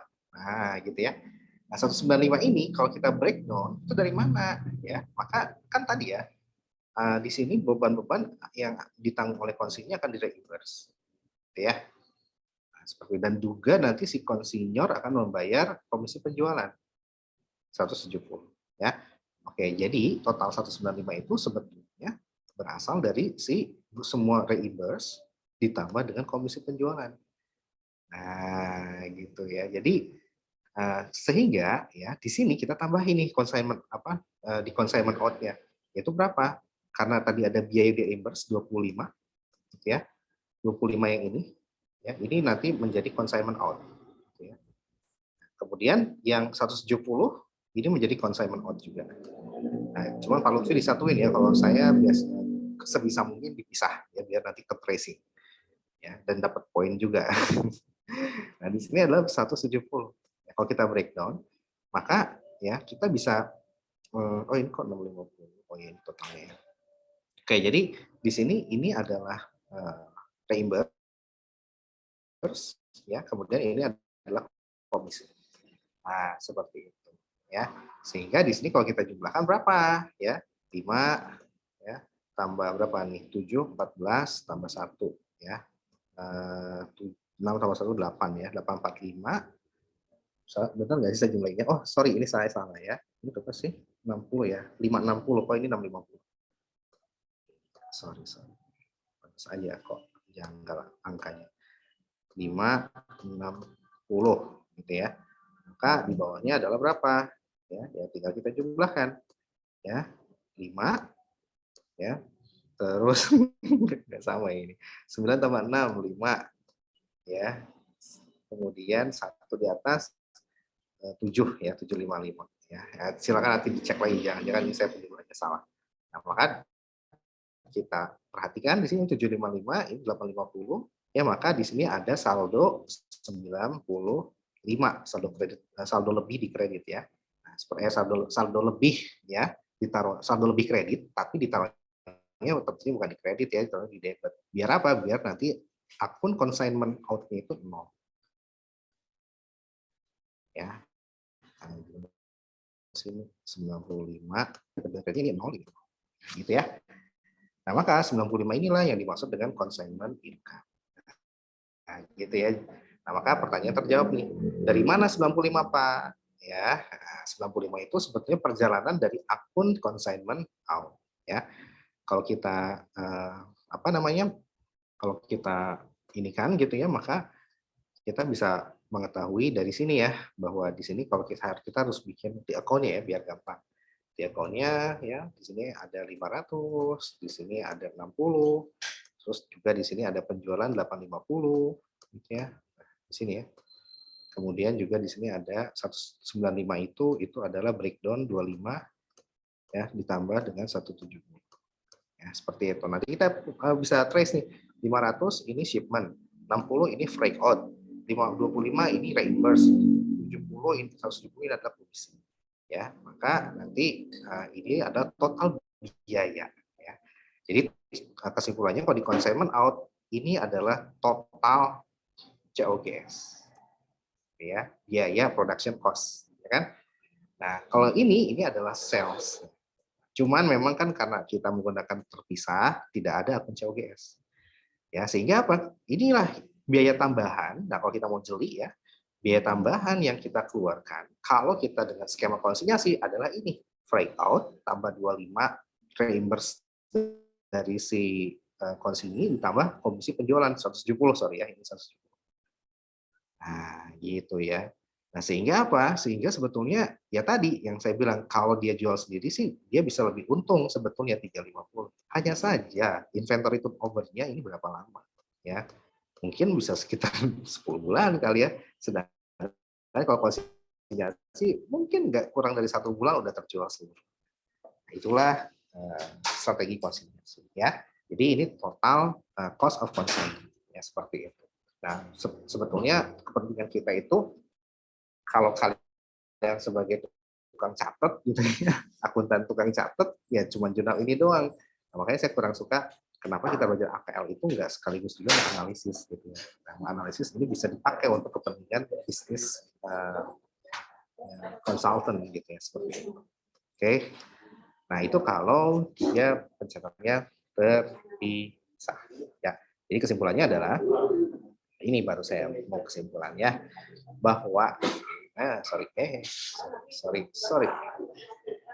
Nah, ini ya, ini kesimpulannya ya. Jadi saya loncat dulu, kenapa kalau nggak loncat gitu nanti akan susah ya. Jadi untuk menjelaskan ini nggak kebayang. Oke, jadi kesimpulannya consignment out ini untuk pencatatan terpisah, ini untuk consignment sama ya bagi konsinyasi. Nah, di debitnya ya ini adalah seluruh biaya terkait dengan konsinyasi yang dikeluarkan oleh konsinyor maupun konsinyasi. Ya, maka ini yang namanya COGS. Gitu ya, production cost. Ini hasil penjualan. Nah, ini adalah sales-nya. Gitu ya. Nah, kalau dalam complete consignment ya saldonya akan menunjukkan nilai consignment income ya sehingga nanti saldo akhirnya menjadi. Tapi nah ini kita belajar kalau dia belum selesai, saldonya menunjukkan nilai persen konsinyasi yang belum terjual. Jadi nanti ada persediaan konsinyasi yang belum terjual. Kalau dia nggak terjual seluruhnya, jadi inventory konsinyasi, tapi memang dipisahkan, tidak jadi satu dengan inventory yang ada di income statement. Ya, oke. Nah, sekarang kalau debitnya itu adalah apa? Seluruh hal yang dapat dipotongkan oleh konsumen dari hasil penjualan. Sama, ini adalah expense juga. Nah, kalau kreditnya apa? Kreditnya ini adalah sales juga. Gitu ya. Seperti itu. Jadi kenapa ini expense? Ya sebenarnya sama aja dengan COGS ya. Kenapa? Karena kan seluruh biaya yang berkaitan dengan penjualan inventory ya tentunya dicatatkan sebagai menambah COGS gitu ya. Ya seperti itu. Nah, sama berarti consignment in dan consignment out itu debitnya COGS atau expense, kreditnya adalah sales. Jadi kalau dari bagi konsiderasi menjual kita ambil cash, di kreditnya adalah apa namanya di kreditnya ada consignment in gitu ya. Nah seperti itu. Nah, jadi sebelum melakukan laporan penjualan, saldonya menunjukkan kas yang harus disetorkan kepada konsinyur. Nah, jadi saldo sisa dari konsumen itu adalah jumlah duit yang harus disetorkan kepada si konsinyur. Ya. Jumlah kas yang harus disetorkan kepada konsinyur. Nah, kalau disetorkan maka hasilnya menjadi nol. Nah, kalau sisa saldo dari consignment out itu adalah inventory. Kalau saldo dari consignment in maka itu adalah cash. Cash yang harus disetorkan kepada si konsinyur. Ya, seperti itu. Oke, sampai sini dulu ada yang ingin tanyakan? Sudah jam 12.56. Terakhir yang ini sih. Ada? Nggak ada lah ya. Kalau ada silakan di chat ya. Sambil nanti saya jelasin, sambil saya baca ya. Silakan ketik di chat, nanti saya bacakan sambil jalan, nanti di tengah-tengah saya jelaskan ulang ya. Atau coba saya jawab. Kalau nggak bisa saya jawab sekarang, mungkin di depan nanti. Nah, oke. Jadi selanjutnya, kalau yang tidak terpisah, ini nggak akan kita bahas lah ya. Nah, ini kita lewat aja. Kemudian, nah ini dia. Ini kalau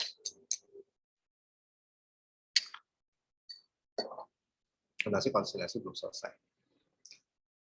Nah, kalau belum selesai, ya maka kita harus bikin seperti ini ya. Kita harus bikin tabel seperti ini. Ada cost, ada biaya pengiriman konsinyur, biaya pengiriman penjualan konsinyur, gitu ya, komisi.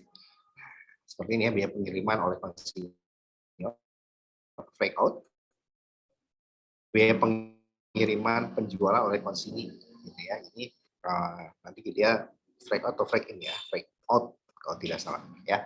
Seperti itu. Nah, oke. Jadi nanti kita kalau kita ternyata kalau tadi kan udah selesai semua ya. Kalau yang ini nah, kalau sudah terjual atau uncomplete, maka consignment out tidak akan menunjukkan consignment income, gitu ya. Jadi belum ada akun consignment income, ya seperti itu. Kenapa? Karena seluruh debitnya adalah total biaya, ya. Sementara kreditnya hasil penjualan yang telah terjual saja. Nah, gitu ya. Jadi nggak ada mismatch di sini ya. Jadi jumlah debitnya itu untuk 100 unit. Kalau jumlah kreditnya yang udah terjual berapa? 40 misalkan. Berarti ada sisa sebesar 60 unit yang belum terjual. Nah, jadi kita belum bisa mendapatkan consignment income. Untuk bisa mendapatkan consignment income maka harus sudah terjual sedikit. Gitu ya. Nah, oke, dari sini berarti nah, ini contohnya ya. Contohnya sama seperti yang tadi. Nah, gitu ya. Cuma di sini kita lihat lagi ya. Di sini ya, sama seperti yang tadi ya. Mengirimkan 10, berarti CO pada merchandise 500. Kemudian ada biaya pengiriman barang ya yang ditanggung oleh konsinyur gitu ya. Maka di sini consignment pada freight out gitu ya. Kemudian kalau nanti kalian lupa gitu ya, udah aja bikin kayak gini lah, cash, freight out, expense. Kalau nanti jawab di ujian ya. Ya saya benerin deh. Kalau lupa aduh cash atau freight out ya Pak ya, ya udahlah. Bikin aja kayak gini ya, cash, freight out, expense ya. Oke, saya izinkan. Kemudian beban-beban tadi ya dicatat oleh si konsinyur, maka consignment in pada cash, kemudian sebesar 25. Kemudian di sini nah, kalau yang sebelumnya kan 10, dia berhasil menjual cuma 6 saja. Ya, seharga 85. Gitu ya. Nah, kalau beban-beban ini kan terjadi ya sebelum adanya penjualan. Gitu ya. Berarti apa? Ini untuk 10 barang. Sedangkan penjualannya ini adalah untuk 6 unit. Nah, konsinyur berhak mendapatkan komisi penjualan. Berapa komisinya? Ya, nggak 10 dong. Ya, sebesar barang yang dijualnya. 6 kali 85, 510 dikali 20%. Gitu ya. Sama dengan 102. Ya. Oke, jadi kesimpulannya adalah Maka ya sama ya, kesimpulannya ketika kita berhasil menjual, maka di sini cash pada consignment in sebesar 510. Kemudian ketika dia berhasil apa, saya udah berhasil menjual 6 unit nih, saya mengklaim komisi penjualan saya, gitu ya. Langsung tuh dipotong dari cash yang diterima, ya. Maka ya udah berapa 20% kali 510 hasilnya adalah 102. Kalau jumlahnya kita satukan, sebetulnya jadi seperti ini, cash 510 gitu ya. Kemudian di sini apa namanya? Ya, sorry. Di sini tinggal dikurangin ya 510 dikurang 102 deh. Biar cepat. Nah, jadi ini kan saling subtraksi ya. Maka di sini CI, consignment income. Nah, kayak gitu ya. Berapa ya? Silakan dihitung ya kalau mau disatukan. Cuman saran saya sih jangan disatukan biar kelihatan ya, biar kelihatan karena nanti ketika ujian yang dihitung ada per jurnal seperti ini, seperti yang ada di contohnya Pak Lutfi. Ya, ini yang pertama kalau nanti disatukan, itu nanti jadinya nanti ya sebenarnya saya nggak bingung sih, tinggal dilihat aja. Ya, cuman nanti takutnya kalian salah ya langkah-langkah. Oke, kembali lagi ke sini. Jadi ini adalah untuk mencatat penjualannya 6 dan ini untuk mencatat komisi penjualan sebesar 6 juga gitu ya. Komisi penjualan ini sebagai salesnya ya. Nah, kalau seperti ini nih yang repot ya. Terus gimana dong consignment ini Pak? Ya, kalau kita ganti akunnya ya kan. CI ya, ingat ini adalah sales, ini adalah expense gitu ya.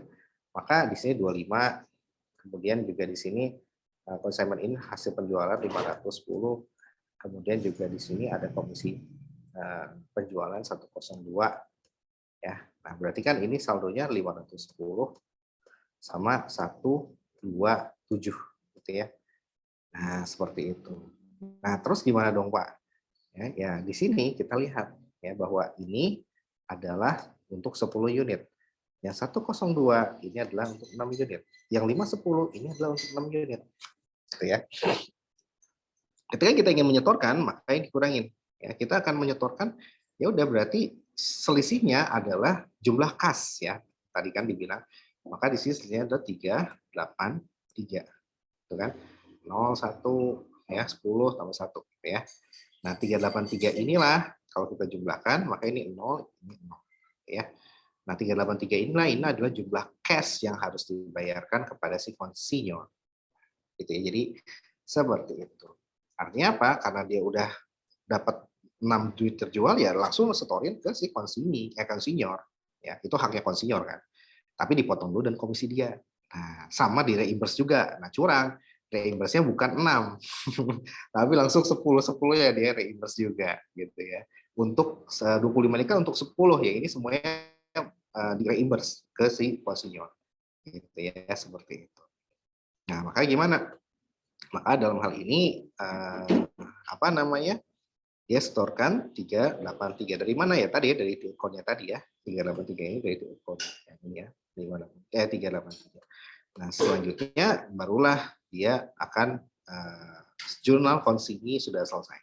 Baru nanti kita catat konsinyurnya. Konsinyur dia akan menerima cashnya dulu nih 83, cashnya dia terima 383. Nah terus taruh dulu consignment out-nya di sini. Kenapa? Karena kan berhasil menjual sebanyak 510 unit. Ya ini kan penjualan ya. Seperti itu. Nah, kita bukukan juga di sini 510. Nah, barulah selisihnya adalah consignment out juga. Kita bisa breakdown consignment out ini jadi bisa kita susun cash gitu ya. CO ya. Nah, kita kasih strip CO expense gitu ya. Nah, di sini CO adalah commissions. Nah, baru di sini CO ya, sales. Nah, bisa kayak gitu ya. Jadi nanti cash-nya berapa? 383. Kemudian CO express-nya berapa? 25. CO commission-nya berapa? 102. Ya. Kemudian sales-nya berapa? 510. Ya. Ini kan menjadi 127 sama ya. Kalau bisa nanti di ujian dirinci seperti ini, gitu ya.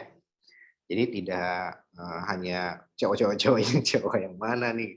Tapi dikasih label. CO expense, CO commission, CO sales. Ya. Biar saya juga enak ikutinnya dan mudah mengevaluasi kertas kerja kalian. Nah, artinya apa? Artinya ini sebetulnya gampang ya, cuma tinggal ya berapa cash yang disetorkan ya, yang diterima dari si kos ini. Kemudian yang terjual berapa? Ini berbanding lurus dengan si consignment. Gitu ya. Nah, selisihnya adalah yang tengah. Nah, yang susah adalah yang ini. Ya, nggak susah sih, cuman kita perlu mikir. Artinya, ketika ngerjain ini, kalian kerjain jurnalnya dulu aja, jurnal. Cuman 2 jurnalnya, CO, bisa ada CO cash. Gitu-gitu doang. Kayak CO cash, CI cash, cash CI. Baru ini ada income, baru ini cash, CI pada cash. Ini juga sama, CO semua. Gitu ya. Jadi CO deh. Nah, seperti itu. Nah, artinya ini sampai sini kalian harus benar. Ya. Jadi kalian bisa ngerjain 1, 2, 3, 4, 5, 6, 7, 8, biarin dulu aja, bikin dulu jurnalnya CO pada CI. Nah, jumlahnya kalau nggak keburu bisa ngasal. Yang penting kalian nggak kosong deh gitu ya. Nah gitu, jangan sampai gatal. Aduh ini berapa ya, dicari diulik, jangan. Udah aja kosongin dulu aja. Karena ini kalau saya bocorin enggak deh. Saya kasih tahu, ini paling cuman ya kalau antara 1 sampai 2 lah nilainya. Itu berdasarkan petunjuk posko loh ya. Artinya kalian cukup mengorbankan ini aja 2 ya. 2 poin lah. Tapi kalian udah berhasil mendapatkan 7 kali 2, 14 poin. Ini lebih untung nih. Pastikan yang 14 ini benar dulu, ya, jangan sampai terpaku yang bawah. Nah, sekarang gimana yang bawah? Ya, kalau yang bawah, nah gampang sebetulnya ya. Sebetulnya adalah kita proyeksikan dalam tabel seperti ini. Biasakan bikin tabel ya, ketika nanti mau di sini, langsung bikin tabel. Ya, langsung cost ya. Rumusnya kayak gini, pengiriman konsinyur, biaya pengiriman konsinyur pada komisi. Ya. Nah, di sini ada total, terjual belum terjual, gitu ya. Nah, maka di sini totalnya 10, terjualnya 6, belum terjualnya 4, gitu ya. Nah, atau bisa dibalik, Pak. Nah, kosnya berapa? 500. Yang belum terjual berarti berapa? 6/10 sama dengan 300. Yang terjual ya, yang sudah terjual berapa? Yang belum terjual berapa? Tinggal sisanya 4. Berarti 4 ya per 10 dikali dengan 500 sama dengan berapa? 200 gitu ya. Nah, seperti itu. Nah, biaya pengiriman sekarang nih, biaya pengirimannya berapa ini? 60 nih, ya. 60. Nah, maka sama perbandingan juga, ya. Berarti ini semuanya adalah 6/10, ya 60%, ini 40%. Artinya apa? Ya udah tinggal 60% dikalikan dengan 60, hasilnya adalah 36. Sisanya 24, ya. Nah, biaya yang konsumsi berapa? Dari sini, ya. 25. Nah, 25 yang ini, set, gitu ya. Nah, maka sama, kali 60% sama dengan 15, kali 40% sama dengan 10. Komisi, nah yang ini nih komisi. Nah, kalau komisi hati-hati, ini kan hanya yang 60% saja. Gitu ya. Nah, seperti itu. Nah, komisinya berarti kita taruhnya jangan sampai salah. Ya. Komisinya di sini nih, yang 60%. Ya, 102. Ya, komisi kan 60%, 1%-nya berarti berapa dong? Ya, tinggal dibagi aja dengan 0,6 ya. 102 dibagi dengan 0,6 hasilnya adalah berapa? 170 ya, seperti itu. Atau langsung di sini kan ada 20% ya. Dikalikan dengan eh, dikalikan dengan 8 sorry ya. Dikalikan dengan 85 ya. Dikalikan dengan si mana tadi teh? Jumlahnya 10. Nah, ini dia ya. Jadi harga beli total inventory-nya dikalikan dengan sales price-nya 85. Nah, dikalikan dengan 20% komisi. Ya, sama dengan berapa? Sama dengan 170. Jadi bisa dua cara. 102 dibagi dengan 0,6 atau seperti ini. Ya. Nah, baru sisanya adalah 68. Nah, intinya adalah bikin tabel seperti ini. Ya. Kalau sudah, ini tinggal dijumlahkan. Ya, 300 tambah 36 tambah 15 tambah 102. Ini adalah 453. Nah, ini juga sama, 200 tambah 24 tambah 10 tambah 0, sama dengan 302. Nah, 453 inilah yang menjadi cost ya kalau kita ingin mengakui konsumsi apa? Tadi kan ininya kan kita tidak bisa mengakui consignment income. Kenapa? Karena ya CO-nya itu masih nggak balance. Satu ini 100%, gitu ya. Yang kedua ini di kreditnya masih penjualnya kan baru 60% yang terjual. Ya, sales-nya itu kan baru 60%, sedangkan expense-nya itu udah 100%. Tapi kalau kita mau mengakui consignment income bukan tidak mungkin. Yang expense-nya ini harus kita sesuaikan menjadi 60%. Ya, sehingga gimana? Sehingga ya inilah caranya seperti ini. Tinggal ambil yang tengah-tengah ini. Nah, ya, itu yang menjadi apa namanya? Cost-nya, ya. Yang menjadi cost-nya. Cost atas apa?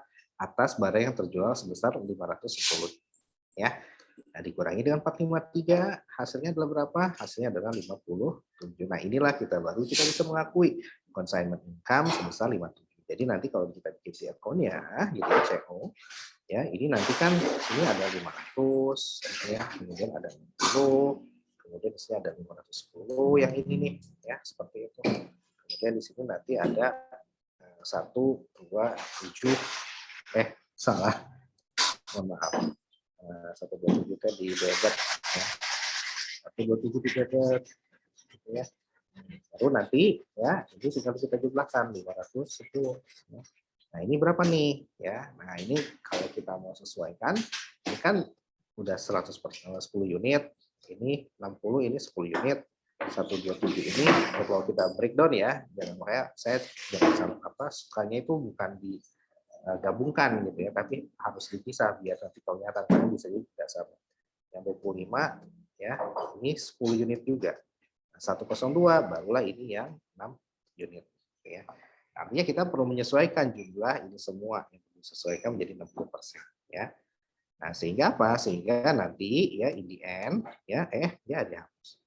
CO lagi deh buat lagi.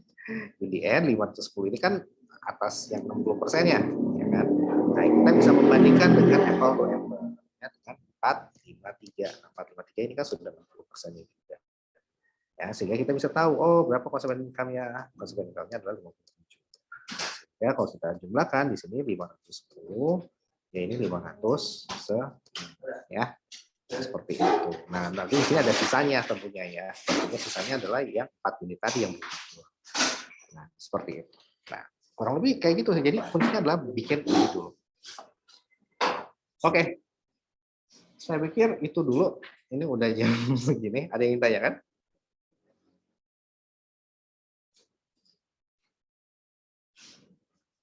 Ada yang tanya kan? Nggak ada? Mabok nih ya. Gampang kan? Nah, gimana caranya kalau terakhir ini nanti kalian saya kasih latihan soal untuk yang soal UAS tahun kemarin ya. Nanti tadi kan kita udah bahas soal UAS yang tahun kemarin untuk yang apa namanya yang cabang. Nah, ini nanti saya kasih PR kan udah saya kasih ya si soal UAS-nya. Nah, itu dikerjakan tapi untuk yang consignment ya berkelompok juga nanti dikumpulin ke Salma, nanti saya lihat via drive-nya Salma. Nah, baru nanti setelah itu kita bahas minggu depan kalian presentasi ya untuk memaparkan hasil PR-nya ya. Oke, nah kalau PR-nya mirip dengan ini, jadi saya pengen kalian langsung aja lah ngerjain ngerjain soal-soal UAS gitu ya, jadi nggak usah lagi soal di workbook. Itu intinya adalah apa yang dikasih itu dikerjain ya. Karena nanti soal-soalnya juga kemarin juga kan kita pendekatannya udah workbook ya, terus juga UAS. Nah, UAS malah enggak ya. Nah, sekarang kita ubah strateginya, kita coba kerja soal UAS ya, jadi biar kalian siap. Gitu. Karena soal workbook banyak yang enggak sempurna, gitu ya, banyak yang enggak sempurna. Seperti itu. Oke, itu dulu mungkin atau mau bahas yang ini? Oke, bahas yang ini deh ya. Nah, jadi pada dasarnya kalau yang ini sama aja dengan yang tadi ya. Di sini ada harga pokok, ada harga jual, ada komisi, dan ada ongkos kirim ya. Nah, maka di sini pengiriman barang ya consignment out pada merchandise ya sebesar berapa? Sebesar cost-nya 1,8 dikali dengan 30 buah kipas angin sama dengan berapa? 54 gitu ya. Nah, CO pada merchandise on consignment si cons ini memo no entry ya. Kemudian yang kedua baru di sini pengeluaran biaya oleh konsinyur ya. Konsinyur mencatat apa nih 8 buah kipas angin menjual yang ini ya, komisi biaya pengiriman. Nah ini ya, biaya pengiriman dicatat dulu 700.000 ya, masih tanggal 3 Mei ya. Maka di sini consignment out.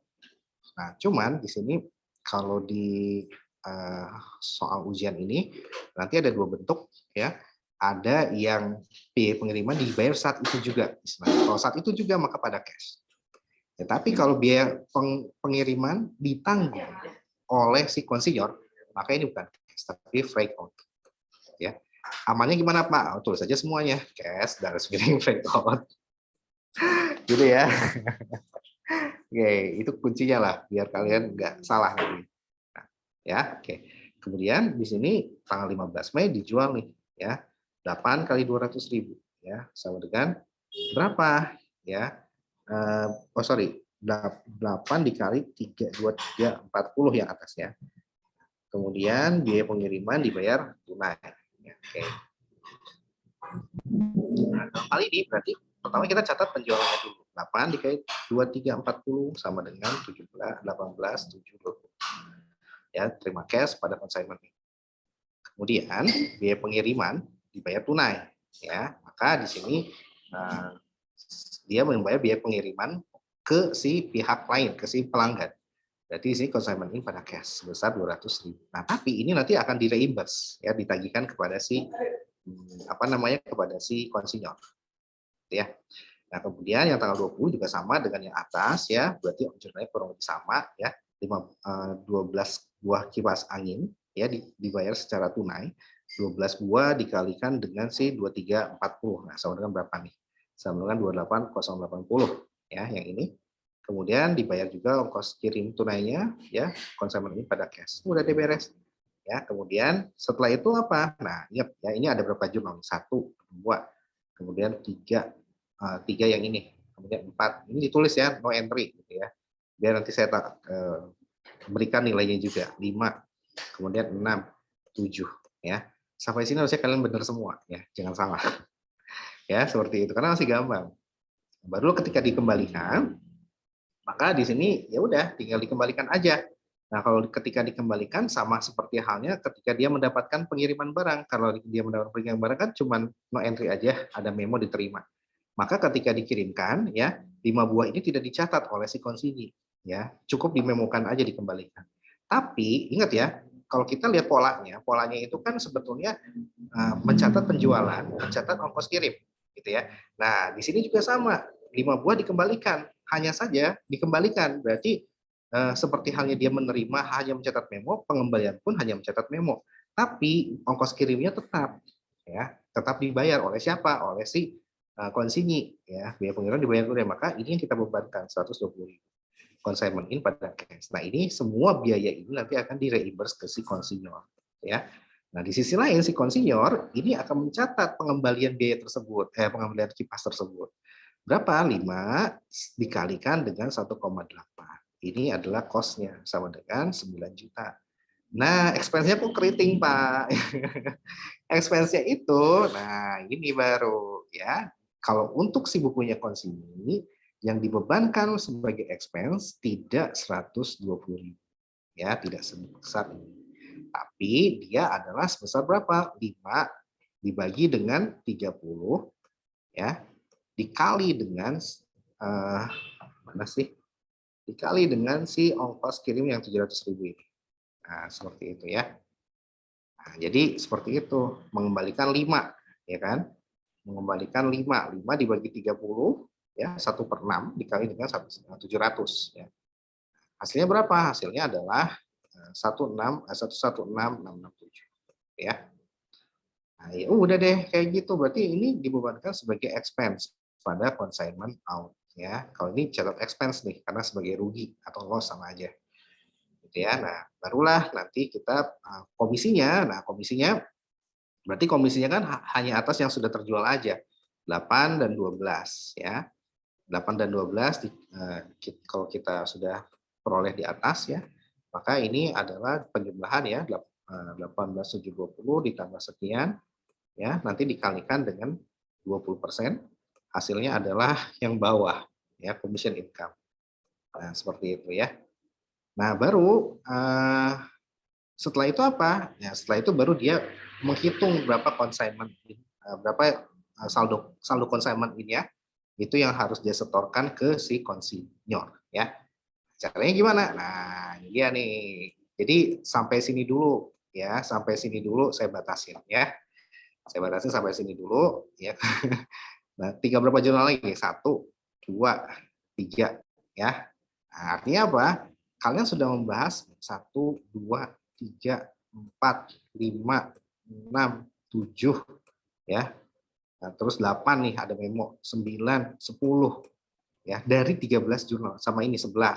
Nah, berarti 11 tambah 3, berarti ini sekitar 14 ya, 12, 13, 14. Nah, artinya apa? Dari 14 jurnal, kalian sudah harus benar mengerjakan 11 jurnal ini.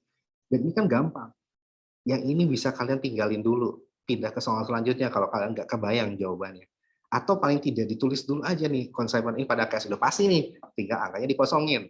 Nah, consignment out pada consignment ini udah pasti nih, tinggal angkanya dikosongin. Nah, tinggal yang ininya nih, ya, ini kan. Nah, caranya kayak gitu. Jadi tulis dulu aja jurnalnya, ya. Strateginya kayak gitu. Sampai sini dulu, tulis dulu jurnalnya sampai mana tadi? Sampai sini ya. Sisakan 3 ini, ya. Kalau mau terus aja dulu jurnalnya, angkanya belakang. Nah, seperti itu. Dengan ditulis jurnalnya, kalian udah dapat poin tuh menulis jurnalnya, ya. Tinggal angkanya doang kan. Kalau nggak sempat ya tinggal tembak-tembak aja angkanya berapa. Seperti itu ya. Nah, sekarang gimana cara ngerjainnya? Ya mau tidak mau, ya kita harus bikin account seperti ini, ya. Consignee, consignment in, ya berarti ini saldo kreditnya dimasukkan semua, ya. 18.720, 28 080, kemudian nanti dimasukkan lagi yang 200 dimasukkan, yang 300 dimasukkan gitu ya. Kemudian yang dikembalikan juga ini biayanya doang nih ya. Kita reimburse nih yang 120 ya. Nah, kemudian kita totalkan nih ya seperti itu. Nah, jadi apa namanya? Tambah satu lagi yang si komisi. Nah, gitu ya ini komisi. Seperti itu. Nah, dan setelah itu gimana? Ya, kita jumlahkan. Ya, ini kita jumlahkan hasilnya adalah 9980. Yang ini kita jumlahkan hasilnya adalah 46. Ya. Maka ini kan saldo lebih kredit ya, tapi saldo lebih kredit ditaruhnya tentunya di debit biar hasilnya adalah. Nah, gitu ya. Jadi nah ini gampang nih. Jadi selesaikan setelah sampai jurnal yang ini ya teman-teman semua. Sampai commission saja ya. Commission ini kan gampang, cuma lihat aja yang penjualan apa namanya? Penjualan cash-nya. 18 tambah 28 dikalikan dengan si 20%. Itu kan hasilnya adalah berapa? Hasilnya adalah yang 9360. Nah, sampai situ baru kalian bikin di account gitu ya. Kelas lain sudah masuk Zoom rupanya. Oh ya udah. Ya udah deh. Ya udah deh kalau gitu saya tutup dulu, nanti kita lanjutkan ya. Nah, sampai sini ya. Sampai sini dulu ya. Nanti kita lanjutkan minggu depan ya. Kamis minggu depan mudah-mudahan tidak terjadi gangguan pemadaman listrik di daerah Depok. Daerah Jakarta Selatan sih, soalnya saya di Jakarta Selatan ya, ikut listriknya ke Jakarta Selatan. Oke. Nah, artinya apa? Kalau kalian sudah sampai yang 31 Mei ini, ketika menyetorkan berapa kas yang disetorkan kepada si konsinyur, cukup bikin jurnal di account ini ya. Nah, jurnal di account ini ya isinya yang ada di atas ya, saldonya berapa gitu. Setelah didapatkan saldonya berapa, nah inilah yang harus disetorkan kepada si konsinyur. Nah, udah dibikin konsumen ini pada cash. Nah, sisanya besok minggu depan nanti kita coba bahas kembali ya. Ini latihan UAS-nya ya seperti itu. Nanti yang misalkannya ini nanti kita bahas minggu depan. Oke, nanti saya kasih sudah saya kasih ya soal UAS-nya. Silakan dikerjakan. Nanti kita bahas minggu depan. Oke, kita foto dulu. 1, 2. Thank you very much ya. Mohon maaf karena tadi ada pemadaman listrik di rumah saya, jadi saya harus nyari agak jauh. Terus akhirnya dapat, jadi agak telatnya lama ya. Mudah-mudahan apa yang sudah diberikan bisa bermanfaat buat kalian ya. Kalau itu saya tutup. Assalamualaikum warahmatullahi wabarakatuh. Waalaikumsalam warahmatullahi wabarakatuh. Permisi Pak. Ya, apa Azri? Ini nanti Zoom-nya nggak usah di itu ya Pak, nggak usah di End for all ya? jangan di end for all Pak. Saya live meeting aja berarti ya?